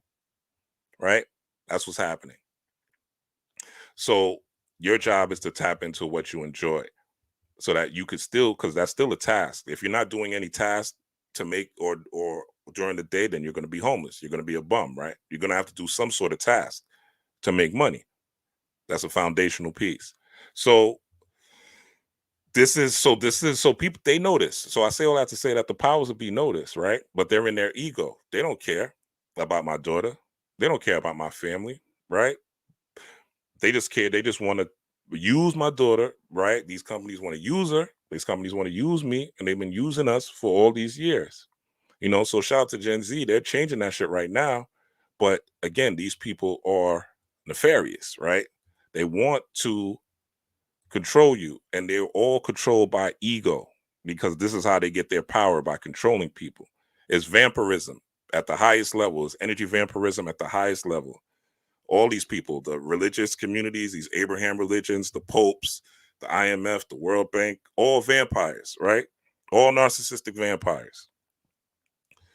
So Kali Ma is saying that God got your back, the spirit world got your back, the astral plane got your back. You just got to let go of the ego, right? You just got to realize that you're nothing and everything at the same time. You're nothing and everything at the same time. You're everything everywhere all at once, which is why Kali Ma has many hands, right? And you see that bright light behind her, representing spiritual power, which is why she has domination. Whenever you see feminine energy, it represents the inner self. It represents intuition. It represents emotion, right? This is representing dark energy, the cosmos, right? Kali Ma is a dark goddess. So it's always internal. It's always dealing with the inner self. And every thought, you see the light around her head, every thought. And again, this also corresponds with Scorpio. Death and rebirth, the same thing. Death of the ego, right? The rebirth of the new you brings forth new spiritual power that you're able to take into 2025. Um, so what they don't want you to do is tap into these various gods, right? And this is what they want you to do. What they want you to do is, worship the same God as the slave master, right? They want you to worship Jesus. They want you to worship, be in Islam. They want you to become a Jew, right? Why do they want you to do this? So you won't be worshiping and honoring. Actually, you shouldn't be worshiping. My bad. So that you won't do any ancestral veneration, you won't tap and understand any of these signs and symbols. If you ask the average person, right, who's not doing this study, they don't know about these deities and what they represent. They don't know what they're looking at. They don't decode movies. They don't look past the surface of anything. Scorpio is all about looking past the surface, right? And part of that is also doing critical thinking, right? And this is a critical thinking statement. Think. How can a slave and a slave master both worship the same God, right? It doesn't make sense. Then both expect their prayers to be answered by the same God. Now, if you look at the modern person that's in Christianity, in the church, when they say they're blessed, 9 times out of 10, there's a few things that happen. One, they are financially straight, right? Which is what the elites, the World Bank and the IMF and the Bilderberg Group and all these people are rich. So, but they ain't blessed, obviously, right? But they're either so in the church they either got some money, maybe they got some, got some did a prayers too, got some healing, right? And they attribute that to things outside of themselves.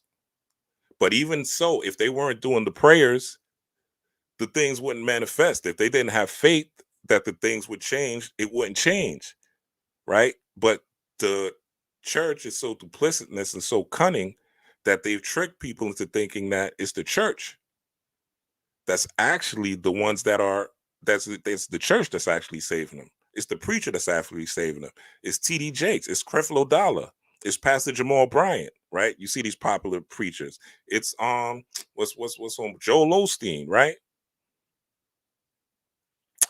These are the people that people look at as representatives of God, as anointed people. You know what I'm saying? But there's all these churches, but why there's so much poverty? Why TDJs don't have grocery stores in every hood in America? Healthy grocery stores, right? Why don't the Muslim community have grocery stores with halal food at every hood? I'm just trying to understand if these people are so spiritual, why aren't they helping people? Because these religions separate you from nature. They separate you from your true essence, which is being one with all, which is being a Kalima, which is being a divine being, which is source, which is harmony, ultimately. So the God that they gave us is to control us, right? Ultra, Ultra's on it right now. You don't need a middleman to speak to the source. Exactly. It's already in you. Every symbol, every deity is already in you. Every god, every goddess is in you. It's a representation of powers and a personality and an archetype that you already have inside you and is in the natural world, including the animal kingdom. So This is what they want, right? And Scorpio season is about studying the esoteric sciences, studying occultism, studying mysticism, going into the books and really unveiling the truth and the spiritual science so that you could have true spiritual power and not put your power outside of yourself, not put your power into something else. Right? A lot of people are in Ifa and Voodoo, but they treat it like a religion as well. Oh, Oshun's gonna come down and Oshun's gonna, make sure I have a husband, or Oludumare is gonna, provide. And no, like that energy can help you, if you exchange energy with it and if you embody it. You know what I'm saying? For instance, nah, I ain't gonna tell you that. But let's say you're working with a deity. Let's say you're working with like let's use Oshun. You're working with Oshun, right? You like Oshun. You like that she's pretty and she's beautiful and she represents harmony and joy, and sexual energy and things like that, right? So you want that in your life, right? You're looking for a husband, you're looking for a wife, right? So you give the offerings, the sunflowers, which are for Oshun. You give the offerings, the sunflowers. You give honey, right? You provide oranges, right? Those type of things, or tangerines, right, as offerings, right? Because you have to give some offering to these deities, because again, it represents an energy exchange. Everything is an energy exchange. When it's sacred, there's an energy exchange. Energy exchange is why you're here. Masculine and feminine energy from your mother and father. So you do all that, right? And next, you don't do anything else. You just walk. You sit in your house. You never go out. You're watching TV, you're sitting home eating hot Cheetos, you know what I'm saying? Playing PlayStation all day, watching, baddies, every week, pop the balloon every week. You never do anything. So you're not gonna so yeah, you did the offerings. Yes, you did the actual physical work, but the internal work you didn't do. And the internal work would be you starting to wear yellow. The internal work is you looking in the mirror, which Oshun has a mirror. You looking in the mirror and you telling yourself, I love you. You're telling yourself you're joyful. You telling yourself, and you walking as if you already have that mate. You living as if you already have that husband. You living as if you already have that wife. What would it, if you were dating you, what would you want to have? Right? It's always about reflection of self. So a lot of people want to go into relationships, but they ain't shit, but they want somebody. We hear this all the time, right? Kevin Sanders was doing this all like crazy, You 300 pounds, you know what I'm saying? You 300 pounds out of shape, 4'3", but you want a man that's 6 foot, you know, you work at McDonald's, but you want a man that's 6 foot making 500,000 a year, you know. And of course, men to do the same thing, You got the big, whale gut, you out of shape, you're poor minded, you're not creative, you know, you don't have no sexual skills in the bed, you haven't studied none of these things, you're full of hate and rejection from your first girlfriend that broke your heart, but yet you want the baddie, you know what I'm saying? You want the girl that's super attractive, that's getting all the likes, right? You feel like you deserve that, and you feel like she rejected you, you turn it into an incel. So it's about, so being Oshun, and a man or a woman could work with that energy, is about you embodying that. So wearing yellow, right? Wearing green, uh, even if it's drawers or socks, right? Acting as if you are that energy. That's when the shit starts to manifest a little faster, because the universe is recognizing you. That's what you call quantum entanglement, right? Light, quantum means light entanglement.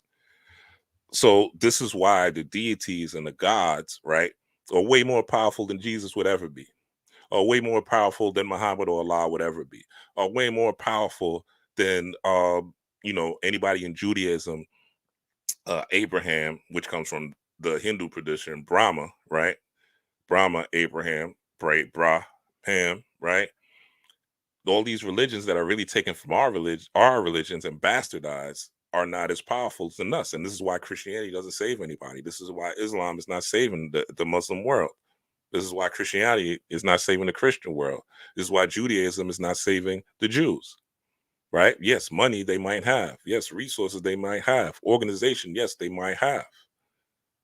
But are they for the good of the planet? Are they making the planet better? Right? Are they raising the vibration? Are the kids more safe? You know? Are the children more safe? Was the next generation more safe? Or are they drilling and killing? Right? So it's important for us to recognize our gods and our deities.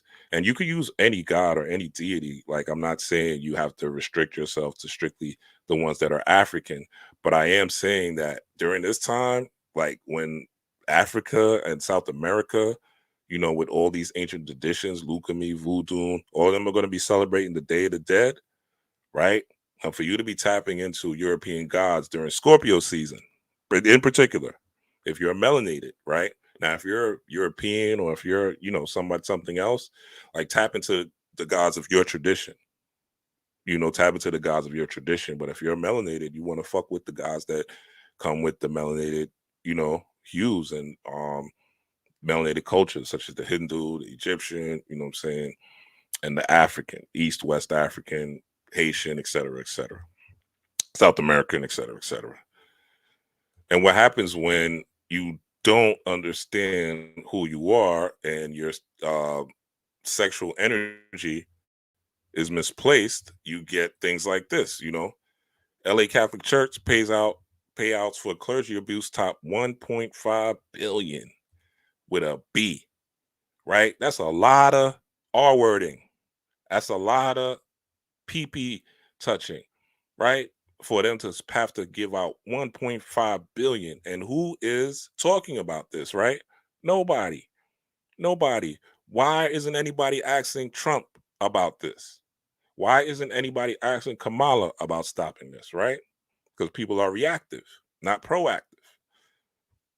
But if you're a god body, right, you're going to be looking at this like, yo, what's going on? But this is came out during Scorpio season because this is obviously misplaced sexual energy. And when sexual energy is repressed and not channeled in a proper manner, is going to lead to this type of corruption, which is the church, the Catholic Church. What do they do? You have to be pious, right? You can't have premarital sex, right? Even if you're a priest, you can't even be married to a woman, right? You have to take this sworn, virginity for or celibacy, right? So anything that's suppressed too long is going to explode in a negative manner. This is why you have to integrate your shadow, right? This is why you have to understand, because a lot of these people, the reason that this is happening in a wide rate is because of the practices of the church. So it's leading to uh demi-urges, if you will, demonic urges, right? If you can't do what you really your spirit is telling you to do, then you're going to do what your animal is telling you to do. If you're not going to listen to your higher self, you're going to listen to your animal self, which is the demon within you, right? Everyone has God and devil within them, not outside of them, right? I've never seen anything demonic happen in the animal kingdom. You know what I'm saying? I've never seen a cat turn into a dog and try to eat a cat. It doesn't happen. But I've seen humans try to eat other humans when humans don't consume humans by nature.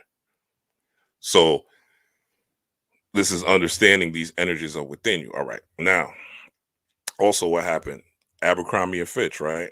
Mike Jeffries arrested on sex trafficking charges. So these things keep happening, right? Look at this guy. You could tell he got issues.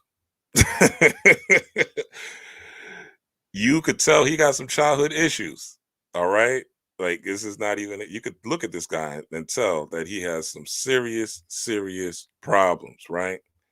And he's bringing children, you know, in and out, and it's so, so evil because he had a lot of these kids, Abercrombie and Fitch, they lose a lot of children like the Gap in these ads. And these things are going to continue happening, right? This is just what happened during Scorpio season, right?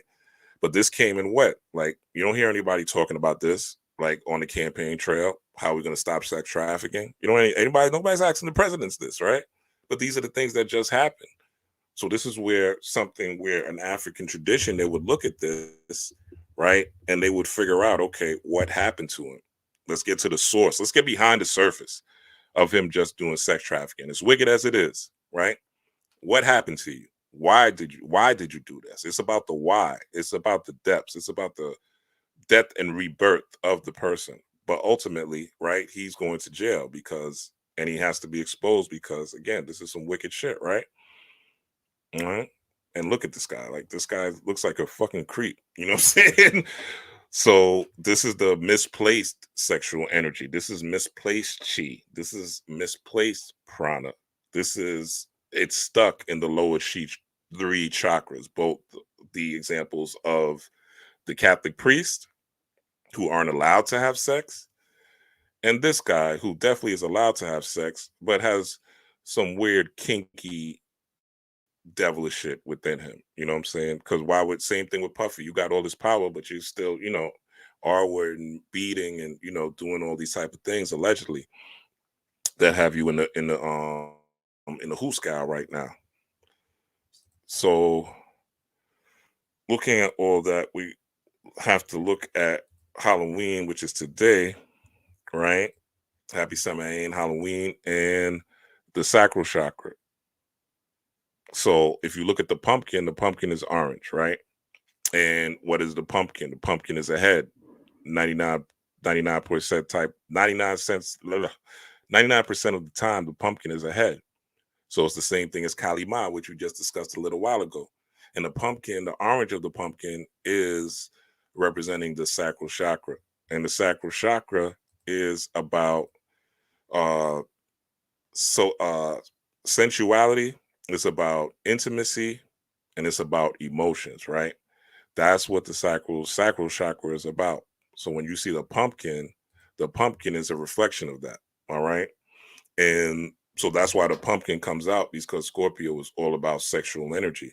So the sexual energy misplaced should be channeled into creation, right? Should be channeled into, and that's what a lot of these people do as well, right? When they're sleeping with children, it's Aleister Crowley OTO sort of initiation with them sleeping with the sleeping. When you're putting your penis inside somebody's anus, right?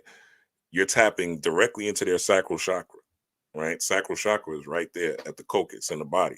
So you're tapping into that sacral chakra and of the child. And there's a extraction of energy, of creativity, because the child is pure. So there's extraction of that energy. That's why they do it, right? It's similar to a person, right? Like, I'm a man of a certain age, and I meet women here and there. But when I meet a younger woman, let's say a woman in her late 20s or early 30s, and I sleep with her, there's a charge that I get, right? Versus if I sleep with a woman that's in her 40s or her 50s, right? There's a different sort of now if she's like spiritual and she's in her 40s and the 50s, it's different. But a natural, woman 25 and up or whatever, she already has that high chi just because she's a younger person, right?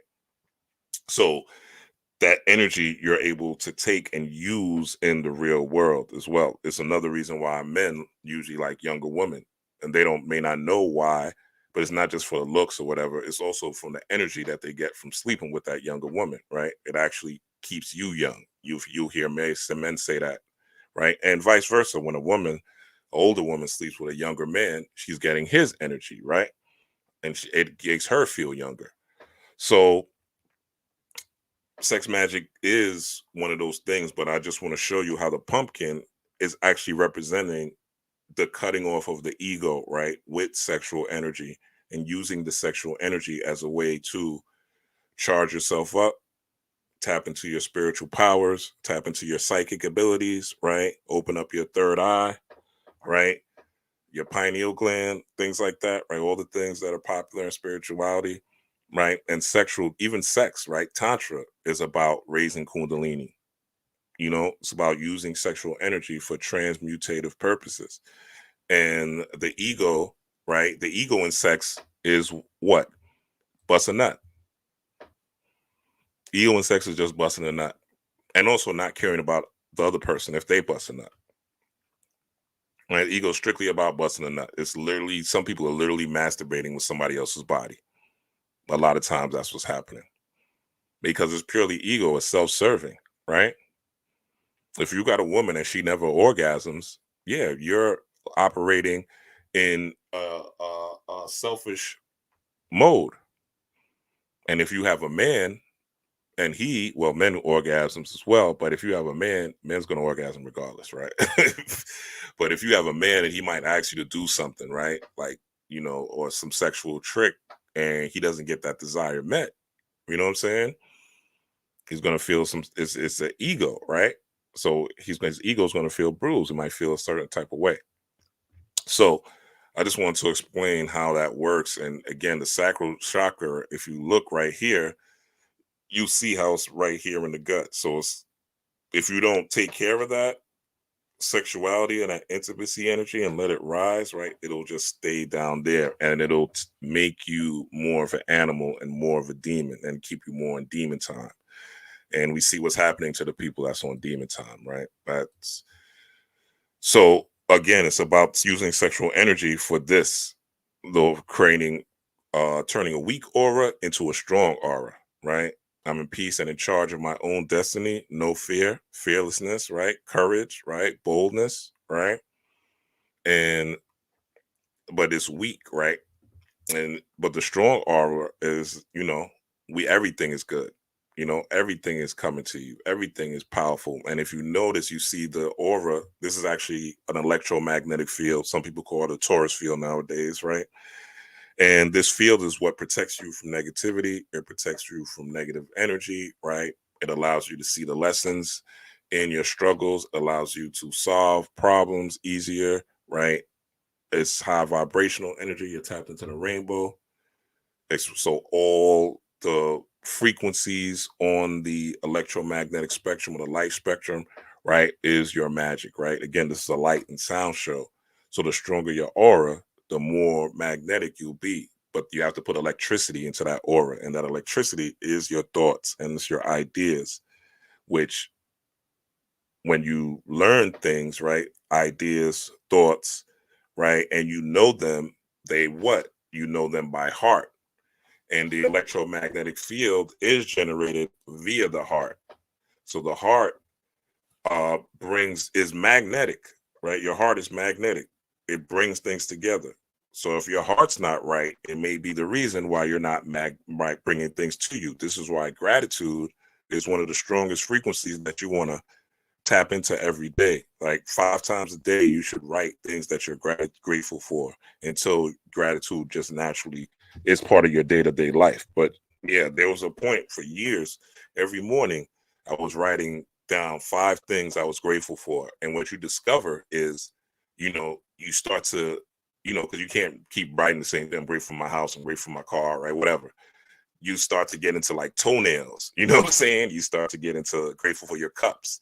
You start to get in, you're grateful for your shower head, right? You start to get into the things that you may take to granted, your toilet, running water, you know what I'm saying? The ability to use a washing machine, right? The ability to get delivery from DoorDash, right? Little things, if you focus on these things every day, they're putting you in especially in the morning and before bed, they're putting you in higher frequencies, which again make you more magnetic. So, and bring more things to you. And this is the human energy system, right? We have masculine and feminine energy, right? It says each person should seek to balance the two energies within them to become a whole being. If they are severely lacking in one type of energy, they may strengthen that by example of another person, but should not rely on an equally imbalanced person to complete their energy through partnership. All right. And this is what you see in relationships nowadays. People choosing people not based on their character, right? That's a big thing. People choosing people based on how they look. People choosing people based on the money they have. People choosing people based on the body that they have. People choosing people based on the sex that they receive, right? That's not a relationship, right? A relationship is when you have partnership, right? It says two crutches do not allow for walking with ease. Only two strong legs allow for that. By nature, most people will tend to be stronger in some energy and weaker in other throughout life, right? Some life situations require more of one energy than another to be successful, as they are not completely balanced situations. The goal is not to achieve 50-50 balance, but to be aware of these energies and be able to utilize them when they are needed. And that actually goes back to our girl Kalima. That's why she has all the heads. Because this is what's this is what high level spirituality. If you look at Bina on the Kabbalah, like it's high up on the tree of life, right? It's the third, or actually, yeah, it's the third Sephiroth, right? Out of all 10, is the third. So it's up there. And this is again you not being tapped into that ego and you understanding that there's masculine and feminine energy for you. That's why it's stupid to, hate or dislike the opposite sex, because the opposite sex is in you. You got masculine and feminine energy, the Ida and Pingala, you know what I'm saying? The parasympathetic and the sympathetic. The sympathetic is more outgoing, fight or flight, assertive. The parasympathetic is more inward, relax, you know what I'm saying? Digest, rest. So there's these different energies within you that you are should be able to harness. There's a time for introspection and there's a time to go get it. You ever been around somebody who's like super spiritual, but they don't do shit? Like they know everything, they have all this knowledge, they could regurgitate everything, but they ain't taking no actions really. They're not really taking any action. They're not meditating. They're not trying to become the best version of themselves. They don't read. They might watch a YouTube video here and there and regurgitate that. You know what I'm saying? But they don't, know it and understand it really. So if you ask them a question about what's on that YouTube video, they'll say they don't really know. This happens to me with a lot of people. They'll be recording shit from YouTube, and I'll be like, well, but I'll be like, but nah, that doesn't make sense. XYZ. And they'll be like, oh, yeah, I got to go back and watch the video. Or yeah, I got to go back and check it out. Like, how you telling me something you don't know? For real, for real. How you giving me wisdom that you ain't even wise about? You know what I'm saying? But it's, shit you hear. Like a lot of people watch Kevin Samuel videos, right? And they'll regurgitate things like high value man and you know what I'm saying, the women controls, men control relationships, women control sex, you know what I'm saying? That's not always the case, right? That's rigid thinking, that's set type of thinking, right? That's not always the case. These things vary, right? Just because a woman has kids doesn't mean, just because a man doesn't have six figures doesn't mean he's a throwaway man, right? But when you live in this world and you live on a surface level, the scorpion level, the level on the ground, right? The only thing you could do is gain power through the external world, not the internal world. So it's about you being able to tap into whatever you need, whatever time you need it, because you're everything, everywhere, all at once. All right. I'm going to skip some of this stuff because I wasn't supposed to. So I'm gonna skip some of this stuff. I might have to do a part two because I got a lot of stuff here. But let's just get into some. Want to get into a little Dirk stuff because I got that here. So let's do that. And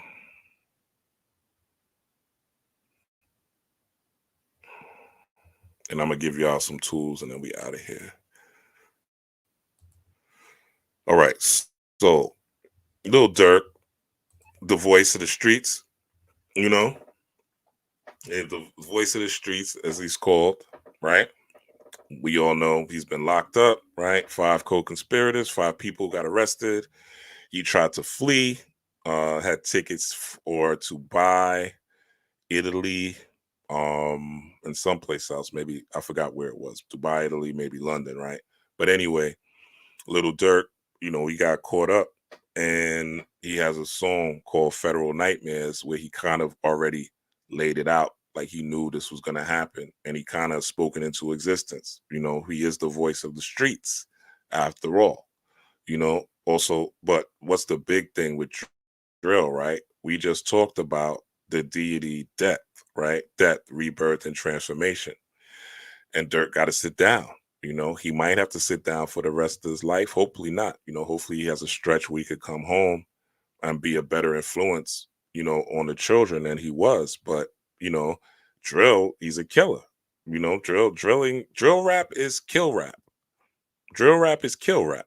Like a drill is a shooting, like it's a drive-by shooting, like it's spraying on that's drilling. You know what I'm saying?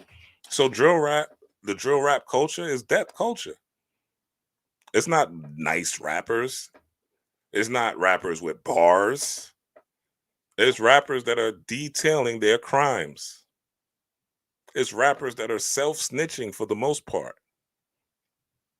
It's rappers that are talking about their ops and who they're going to kill and how they killed them and where they killed them, detailing crimes. Like I was looking at this Trap Law Ross video, and about King Von, and this guy was a serial killer. Like he was a serial killer, but he became a big time rapper. And when you look, it's like the kids are enamored with this drill rap, and they're enamored with Demon Time. You know what I'm saying? Look how many Puffy died. I mean, Puffy died. Biggie died. Tupac died. Now Puffy and Suge Knight, their handlers, their influencers, are sitting down, right? In the walking like jail, prison is the walking dead. It's where people die. It's like living, it's like you're dead in there because you're not in the outside world. You know what I'm saying? So you're literally like a walking dead, like you're in a living coffin, so to speak. And depending on how much time you have, right, you're stuck in this little box, this little area, for the rest of your life. So this is what these guys are looking at. I mean, look at Sleep. You got Sleepy Hollow here, K Flock, D Thing, Young Thug, PBM Rock getting killed, Young Dolph. The list goes on and on and on and on and on. Hip hop is becoming a death culture, and the drill is leading hip hop. Now we have to understand that this is a reflection of things that are going on in the home. This is a reflection of single parent mothers. This is a reflection of fathers not being in the home. This is a reflection of masculine and feminine energy, again, not being in their proper place, as I just showed you in the previous video, and not understanding masculine and feminine energies and not knowing thyself. But guess what? The average person knows who Little Durk is. They know his songs. They know what he's talking about, but they don't know themselves. They don't understand masculine feminine energy. They don't know that they have a masculine and feminine side of their brain, right? So death is necessary. The death of this career, right? The death of, putting people in jail, having that death of their career is necessary. And there's divinity in that. You know what I'm saying? And there's divinity in that change, in that transformation. Some things got to die. You know what I'm saying? Some things got to go. And hopefully, with all, you got G Herbo, he's about to go to jail too. Like these drillers either getting killed or they're going to prison. You know what I'm saying? And the hip hop game is turning into that. Pop Smoke, right? I mean, how many of our luminaries have we lost, especially the youth nowadays, right? It's way worse than it was when I was coming up in hip hop in the 90s, right? And that was gangster rap then. You know what I'm saying? And it was detrimental then as well, right? But that and hip hop didn't start out like that. Hip hop started out, it was about peace, love, having fun. It was educational, the Public Enemies, the Brand Nubians, um, X Clan, Poor Righteous Teachers, Queen Latifah, you know, and it's really like crazy, So, drills, it's becoming prison culture, and what we need is love music. That's what we need. We need love music. We need more music that's about loving each other. We need good R&B to come back. We need artists that sing about love. We need rap like an LL Cool J, I Need Love. We need those type of songs. We need like a common Come Close or a common The Light. You know what I'm saying? We need rappers that are now rapping about the beauty in women and not just fucking them. You know what I'm saying? We got to get back to that. We need female rappers that are rapping about, you know, not manipulating and getting men to trick on them and how good their coochie is, but how to bring families together. Or we need a Lauren Hill. They need that type of energy. But before that happens, again, we're talking about Phoenix energy. So this is Scorpio season. So you got to die in order to be reborn. You got to be going to the ashes before you change. And Jiggy Rap was the precursor to this. And it says Lil Durk claims his record label gave him 40 million. Why would a record label give a Little Durk 40 million? Oh shit, y'all can't even see that. I'm be bugging. Hold on. I thought I hit share on that. Hold on. Y'all can't see what I'm saying. Let me do this. Shout out to y'all for staying up with me. I appreciate it. Hit that like button while you're here. Hit that subscribe button if you're new. All right. There's more of this to come. Charged up. Been eating good. Went out in the park today. It was nice today, man. I was in the park, man. Smoked me a little joint. That's spiritual too, man. If you're using it the right way. All these herbs and stuff are meant for spiritual work. But yeah, I was out in nature. So I was smoking trees around the trees. And that's really one of the best ways to do it. Because the trees talk back. Just sit there, enjoy that high vibration, right? And sit there and you'll get some wisdom. You'll get some gnosis, right? In fact, it's one of the reasons why I'm doing this video today. So anyway, it says Dirk, his record label gave him 40 million. So why would you give this guy 40 million? You give this guy 40 million so yes, you can increase the prison population. Period. Point blank. Period. Point blank. Period, Pooh. So that he can influence the youth and they can increase the prison population. That's it. So he could spread his message. He could spread the death culture. Again, the powers that be, the quote unquote elite, they know what's up. They understand what I'm teaching you today. They understand the science of darkness. They understand the occult and what's hidden. They understand how to manipulate light. This is light, right? Giving them 40 million and promoting it. They understand how to use light to their benefit and use information to their benefit, right? So it's prison culture. Drill is death in prison culture.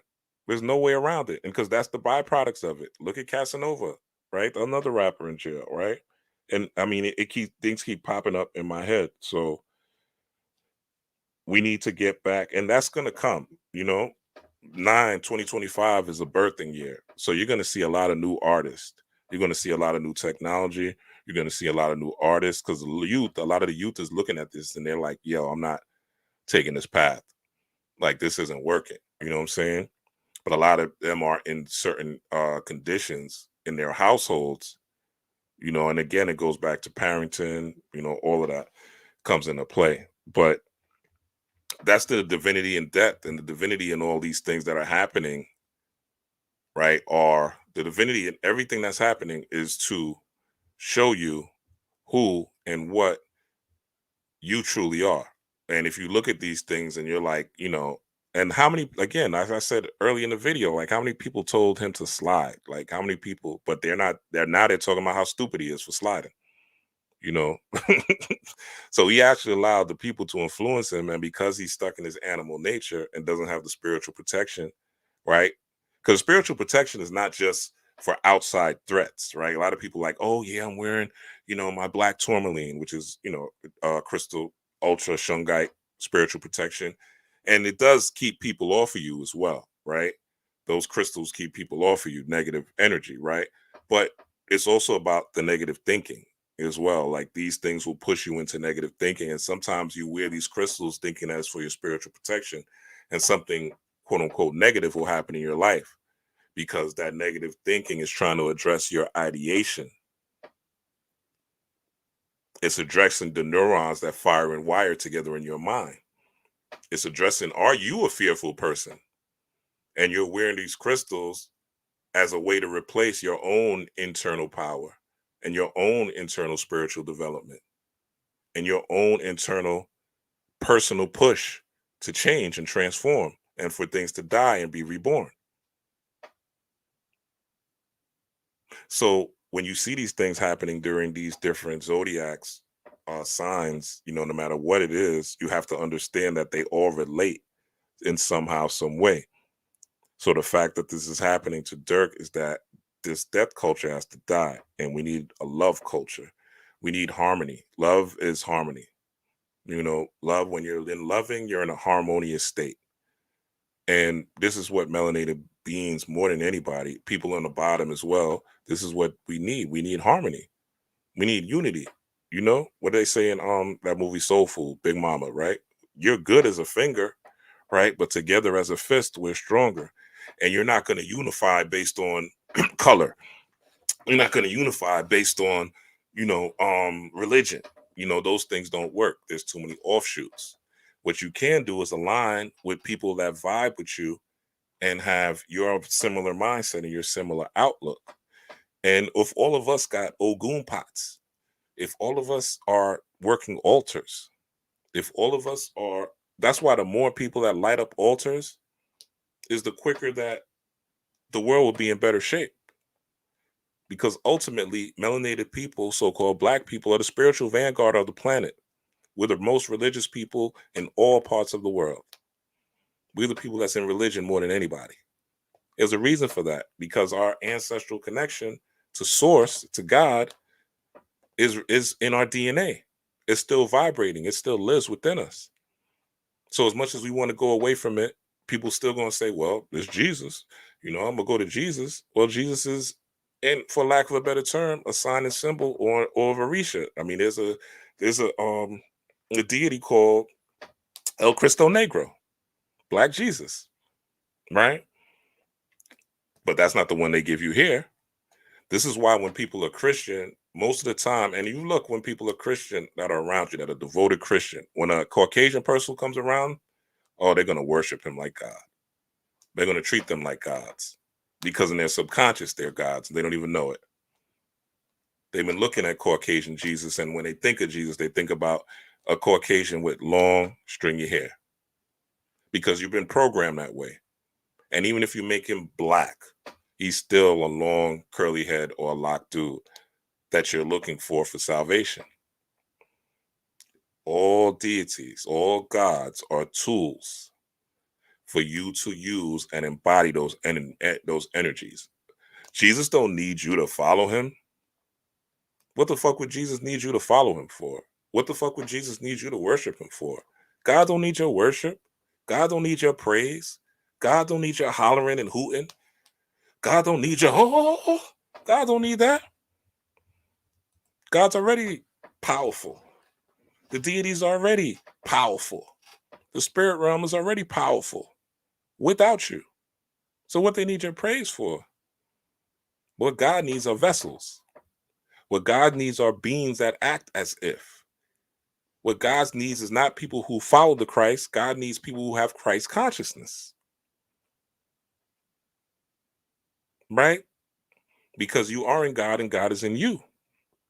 You are the drop of water in the ocean of God. So your praise, you know what I'm saying? Like that hooting and hollering and all that shit they do in church and all that. That shit is game.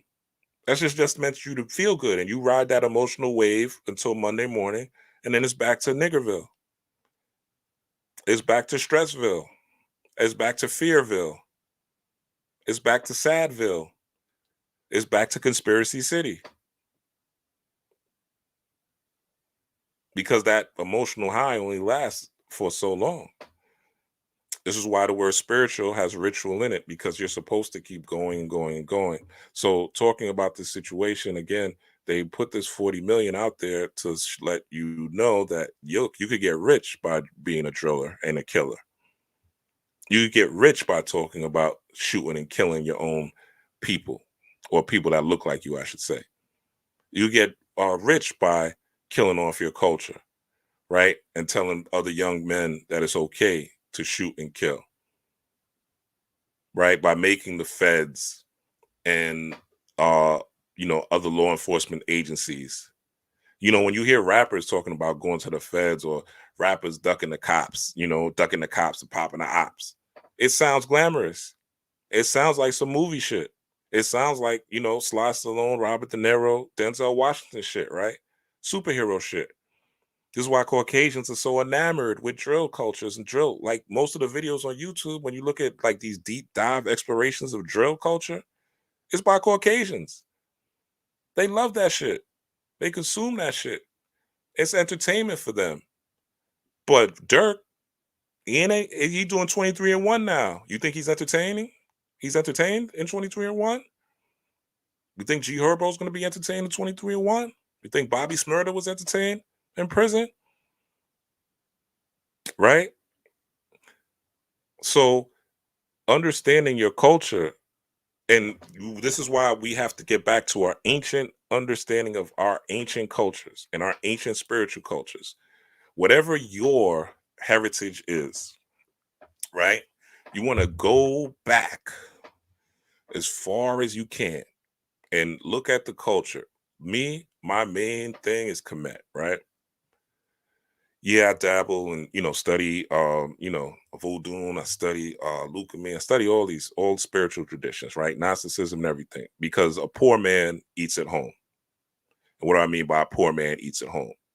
A poor That's something around that from a man taught me. Poor man eats at home. So a poor man eats at home, meaning that, you know, the 13 pieces of our saw were scattered all over the planet, right? This is why you have like a deity like Dambala in voodoo, which is what you talked about earlier, which also represents the intestines, right? But also it's not only is it a snake, but um damn, I had a thought. But it also represents Kundalini as well, right? Snakes represent Kundalini energy or energy rising, right? But there was something else I want to say. It'll come back to me. But ultimately, we have to. No, that's what I was going to say. So Dambala being the snake, right, also corresponds with in Ireland, right? Saint Patrick, right? Saint Patrick was to be the one who killed the snakes. So somebody came to Ireland that was from Kemet, Eastern Africa, or Western Africa, and taught them, the Irish. And remember, the Irish were also slaves here in America as well. That's something a lot of people don't realize, that the Irish were slaves alongside the quote unquote black man, right? And they got absorbed into whiteness over time, but they were also side by side, so you'll see a lot of Irish people with similar traits to melanated people, right? And Irish people are usually known for being tougher than the average Caucasian. So anyway, understanding who you are, understanding your magic, and let me give you some tools, and we'll be out of here. Um, so one of the things you want to get is you want to get, if you can, a black walnut cleanse. Okay, a black walnut cleanse. This is something you need to, if you had some heartbreak and shit like that. What it does: permanently sever ties after a breakup, heal from past trauma, remove negative debris. One of the things about Scorpio season is all about, oh shit, that shit's small. Hold on, let me do this. So black walnut cleanse. What you're going to need to do is, so permanently sever ties after a breakup, heal from past trauma, remove negative debris. This is something you want to do during the Scorpio season. If you can't do it during the Day of the Dead, but if you do it during the Day of the Dead, during the days of the dead, today, the 30th Halloween, the first and the second and the third this weekend, when everybody's celebrating their ancestors, this is when you want to tap in. So if you can get this weekend from your local botanica or online, but at least do it sometime during the Scorpio season, while because the moon is going to be in a waxing phase after this new moon on the first, which is Friday. So the moon's going to be in a waxing phase up until the full moon, which is in Taurus. And so this is about cord cutting, breaking hex, removing blockages, banishing negative energies. And what you're going to do, you're going to get, you can look this up online, black walnut, right? A black walnut cleanse, and you'll find several places. You could get it. I recommend originalbotanica.com. I'll say that again, originalbotanica.com. Get your black walnut from there. You're going to boil it for about a half hour to an hour. Have it boil in a pot, and you're going to put a little bit of sea salt in that water. Uh, I recommend kosher salt if you can, or some sort of Himalayan sea salt in that water, only because of how it vibrates with your energy. And the Himalayan sea salt usually is pink. If you can get pink, even better, because pink is a color of healing, right? And the pink is, if you know somebody who's really stressed out and depressed, right? Pink. If you put them in like a pink room or put them in a lot of pink clothes or pink sheets, they'll start to you'll start to see them heal from some of that trauma. Pink is a color of healing. Um, and yeah, banish negative energies, outside interferences. So what better, right? Going into the winter, post eclipse season. Also, this is going to be another super moon, so heavy energy. Again, I'm sure you could feel it, right? That's one of the things. Another thing you could get, and this is from the same website, Original Botanica, and this is something you could use in your magic, or you can drink teas of this, and the tea will help you embody this energy. So it's called yarrow, right? Yarrow, as you see, is known for its protection and healing properties, offering protection when worn and courage when held. It's also used in love spells and said to enhance love and psychic abilities, right? As well as attracting friends and loved ones when infused into tea or used in decorations. All right. So a lot of times how I use this is I drink the tea. I make a tea and I might put some in a candle, right? As well. So that when it burns, the essence of that energy, right, is in your home. That's why you put herbs in candles. So that when that candle burns, the essence of that particular flower or the spirit of that particular plant is in your home. So you inhaling it, right? Spirit means breath or air or wind. So you're inhaling the spirit within that yarrow. This is where root work comes in as well, right? So this is, root work. So yarrow. So you could get this again also from Original Botanica. Let me see if they got the black walnut while I'm here. And they usually come fast. Or your local Botanica, right? I'm just giving you so this is what it looks like. All right.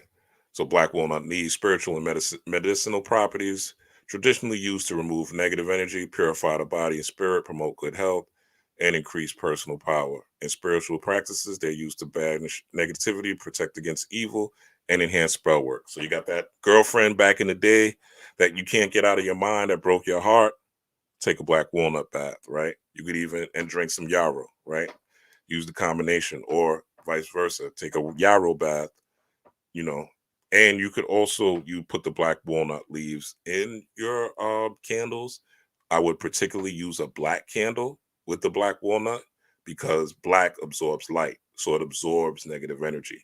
Also, if you're dealing with any type of addictions, yarrow and black walnut leaves and sage leaf in a black candle will also help you fight whatever addiction that is. All right, this is something that I did myself.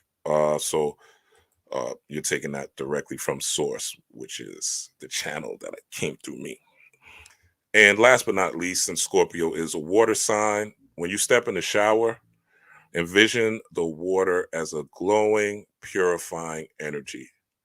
As it falls over your body, picture it washing away all the negativity you've accumulated throughout the day. Imagine the bad vibes going down the drain and energetically separating from you. This is really basic, but a powerful ritual to incorporate into your daily routine. So, this is a water shrine.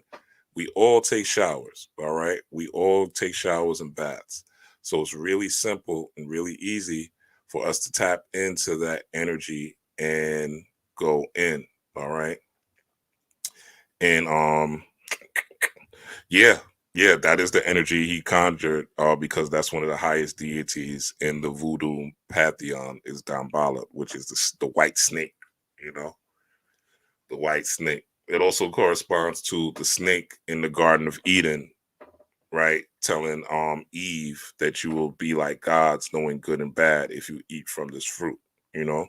and people, and the way the Bible flipped it, or the authors or the editors of the Bible flipped it so that that was a bad thing. But actually, it also says in the Bible, Jesus himself says, "Ye are gods." John 10:34-35, right? Also, Psalms 82:6. Do you not know that ye are gods? Right?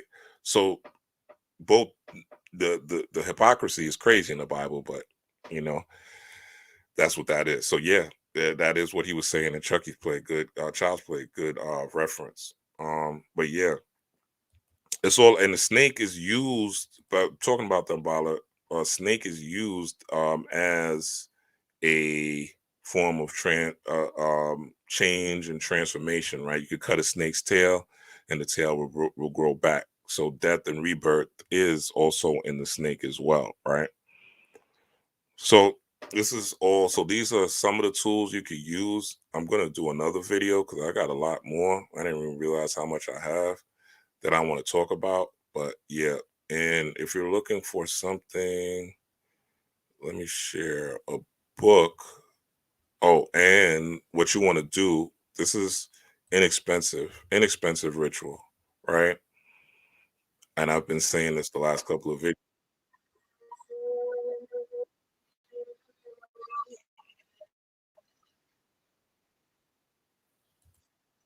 So you want to get a glass of water and a candle, right? And it says this is the beginning of discovering your egoons, or nigga, I don't want to change. I don't want to even do that. But hold up, let me see if I can refresh it and bring it back. Yeah, okay, so here we go. So yeah, this is it. This is a simple setup, right, for your altar. Get a water. I wouldn't put the candle like this because you're gonna melt your whole counter. But I don't know. The wax is gonna be all on this counter. So doing this for TikTok is doing it for TV. That ain't gonna work. But yeah, you could get a glass of water and a candle, and even scientifically, right? If you get a candle and you put, well, that's a little too deep, but a glass of water and a candle, start with that, and that'll help you to connect with your ancestors as well. That'll help you connect with that ancestral energy. Simple. Water is for the emotions, and it's water in the candle is electromagnetic force, speaking scientifically. So the electricity is the candle, right? Light is information. Is electric, uh, and light is also knowledge, right?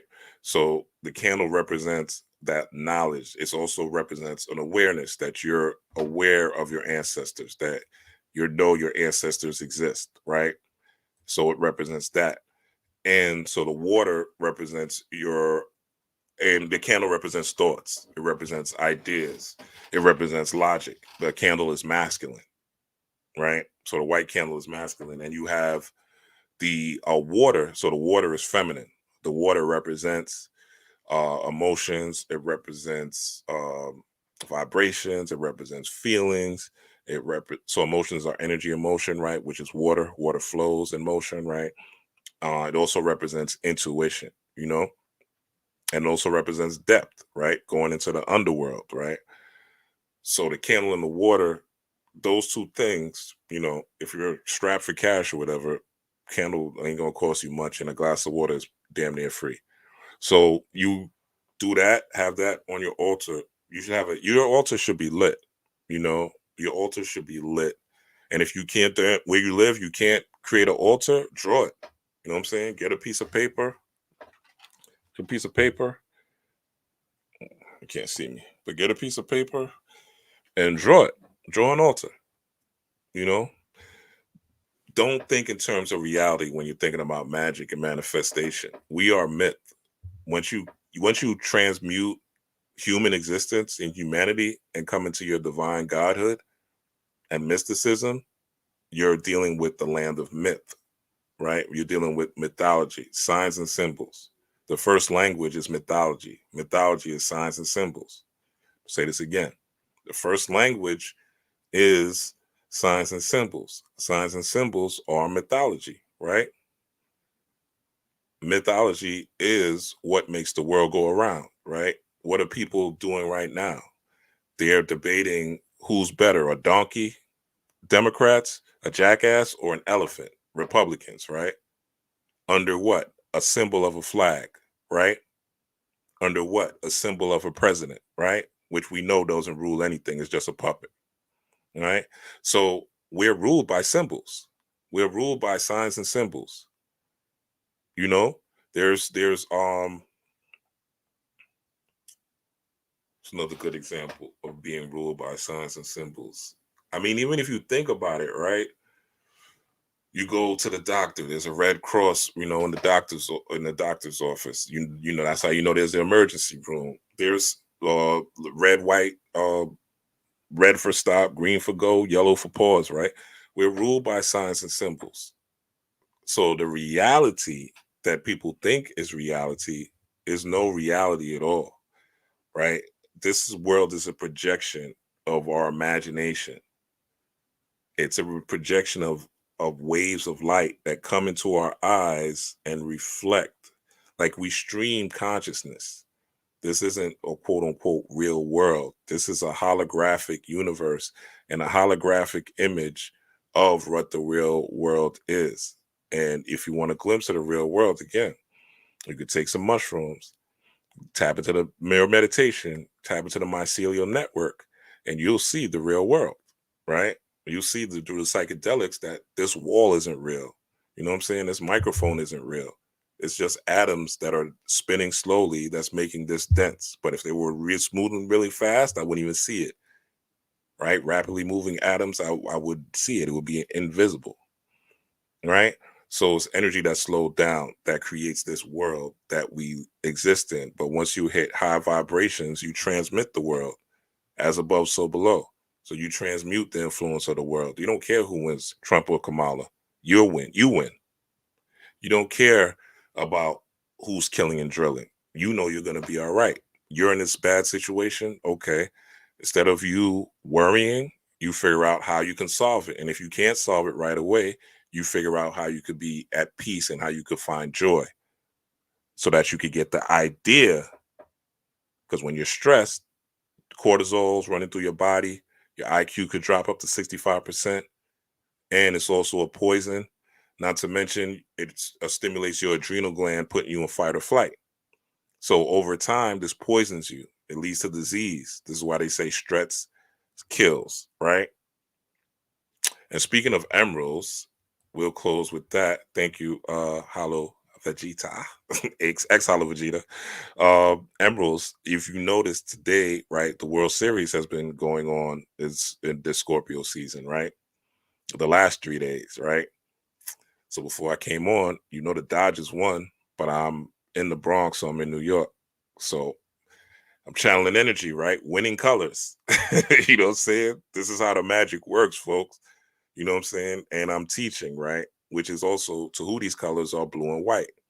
So this is how the magic works. So that emerald, the diamond, or the pyramid on the baseball field, and you going from base to base, right? First base would be the gut. Second base would be the heart. And third base would be the mind.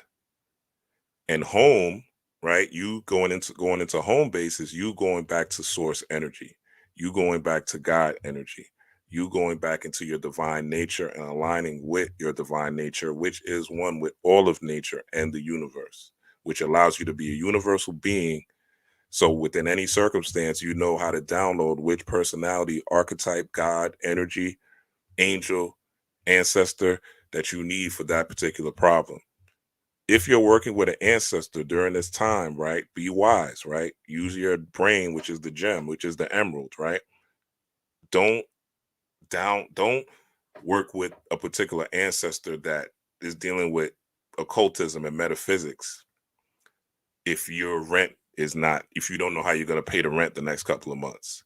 You better work with Madam CJ Walker or Reginald Lewis, the first black billionaire, or any one of the other rich people in, because a lot of people think melanated people were poor forever, and that's not true. So you want to tap into those particular whatever money deities or money ancestors or somebody in your family, right? You might have a rich uncle or a rich grandpa, right? Tap into their energy, right? And don't be working with some spiritual, if you don't have any health issues, right, don't be working with, don't be trying to channel Dr. Africa, right? Your health as well. That doesn't make sense. Right now, if you have a business, a holistic health business that you're starting, then yeah, tap into Dr. Layla Africa, right? you know put some offerings, find out what he liked, what he, the things he looked like, and put that on the altar, right? Let him know that you want to fuck with him, and he will fuck with you. This is the Day of the Dead. This is Scorpio season. This is the time when the veil is the thinnest. This is when the ancestors are there. And also, you want to program your mind in the darkness before bed. You want to tap into utilizing this darkness to predict your tomorrow, meaning you don't go into tomorrow without already knowing what tomorrow's going to look like energetically. I'm going to say that again. During Scorpio season, you don't go into tomorrow looking at even Scorpio and Sagittarius season, right? Because there's more darkness on the planet. So it's there for you to use. So you want to go into tomorrow, right? You want to go into tomorrow with an idea of what tomorrow's going to look like, what it's going to feel like, right? Scorpio is I desire. That's the key word of Scorpio, I desire. So what you desire will manifest, but feeling is the secret, right? Scorpio is a water sign, deals with emotion. So feeling is the secret. And you might have to give something up because it's about death and transformation. So what are you going to let go? As the leaves are falling, you see the leaves are yellow and red, right? They look like the colors of the bottom three chakras. That's not happenstance, right? Because you have to figure out what are those things. And journaling, get you a black and white notebook, man, start journaling. All right. Start writing things out. Start studying this esoteric. This is the time to get into the books. This is the time to get the readings. If you need a reading, you could book a reading with me. You know what I'm saying? Email me and we're good to go, But tap into those emeralds that are in you. Again, we just had the World Series. So and it's in two coasts, New York and LA, two different frequencies, two different vibrations, yet both democratic cities, right? But two different frequencies, yin and yang. So understand that all these things are here for you and to support you. So tap into that gut energy, watch your diet, what you eat always, tap into that heart, figure out what your tribe is, what type of people you need to connect with. Are you a person that's easy to get along with? What do you need to work on? What type of shadow work you need to do? That's the heart. And then tap into the brain, learning, studying, research, really spiritual things though, and things that deal with your trauma. One person you want to tap into for childhood trauma and shadow work, and I'm going to end it with this for real because I'm already at 2.5 hours. Is Let me see if I got space. I do. So you want to tap into this particular gentleman. Let's see. I tap into this particular gentleman. He helped me a lot. Just watching his videos and reading his books. He has a lot of books on shadow work. A lot of books on childhood trauma. Trauma overall. He's on Instagram, Gabor Mate. So I recommend, looking at his videos, going on the gram, checking them out, maybe getting one of his books. But I would say go on the gram, go on TikTok, check him out first, check out the videos, see if it resonates with you. Just because it resonated with me doesn't mean it's going to resonate with you. Might be better for you to deal with, if you're a female, you might want a woman, whatever. We all are different, but find what works for you. And with that being said, I'd like to thank you for your time. I'd like to thank you for your energy. I want to thank you for the love you guys show me. I appreciate it. Share this video if it resonates, if it makes sense, and get those tools.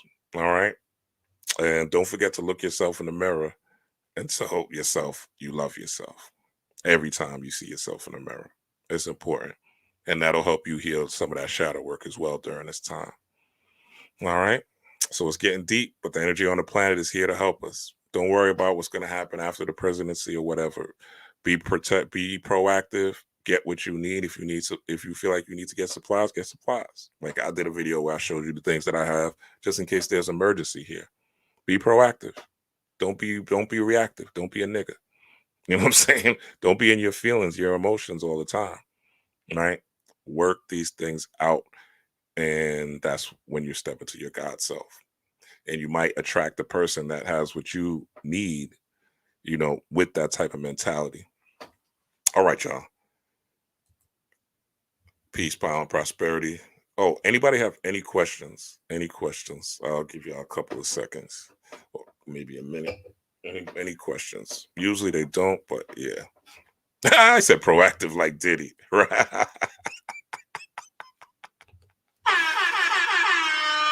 Facts. See that? See how that Scorpio energy just tied in? That's what I'm talking about. Yeah, that's how you look at signs and symbols. That's how you look at myth. That's how you understand what the universe is about. And those of you who are new to this, like, start with movies, start with shows, look behind the surface of things. Scorpio energy is about that. And again, if you start something new this month, don't wait till New Year's. Like, start now. Start this season. Scorpio Sagittarius, start. The energy is here. The planet is begging you to change and transform into your highest self. And your highest self and your best self is not just you being rich or wealthy.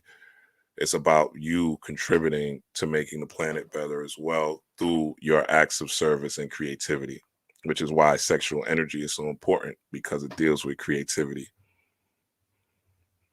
All right, y'all. I don't see any questions, and y'all ain't gonna have me talking all night. So, like, share, subscribe, leave a comment. Let me know what you think, and I will see y'all very, very soon. Peace.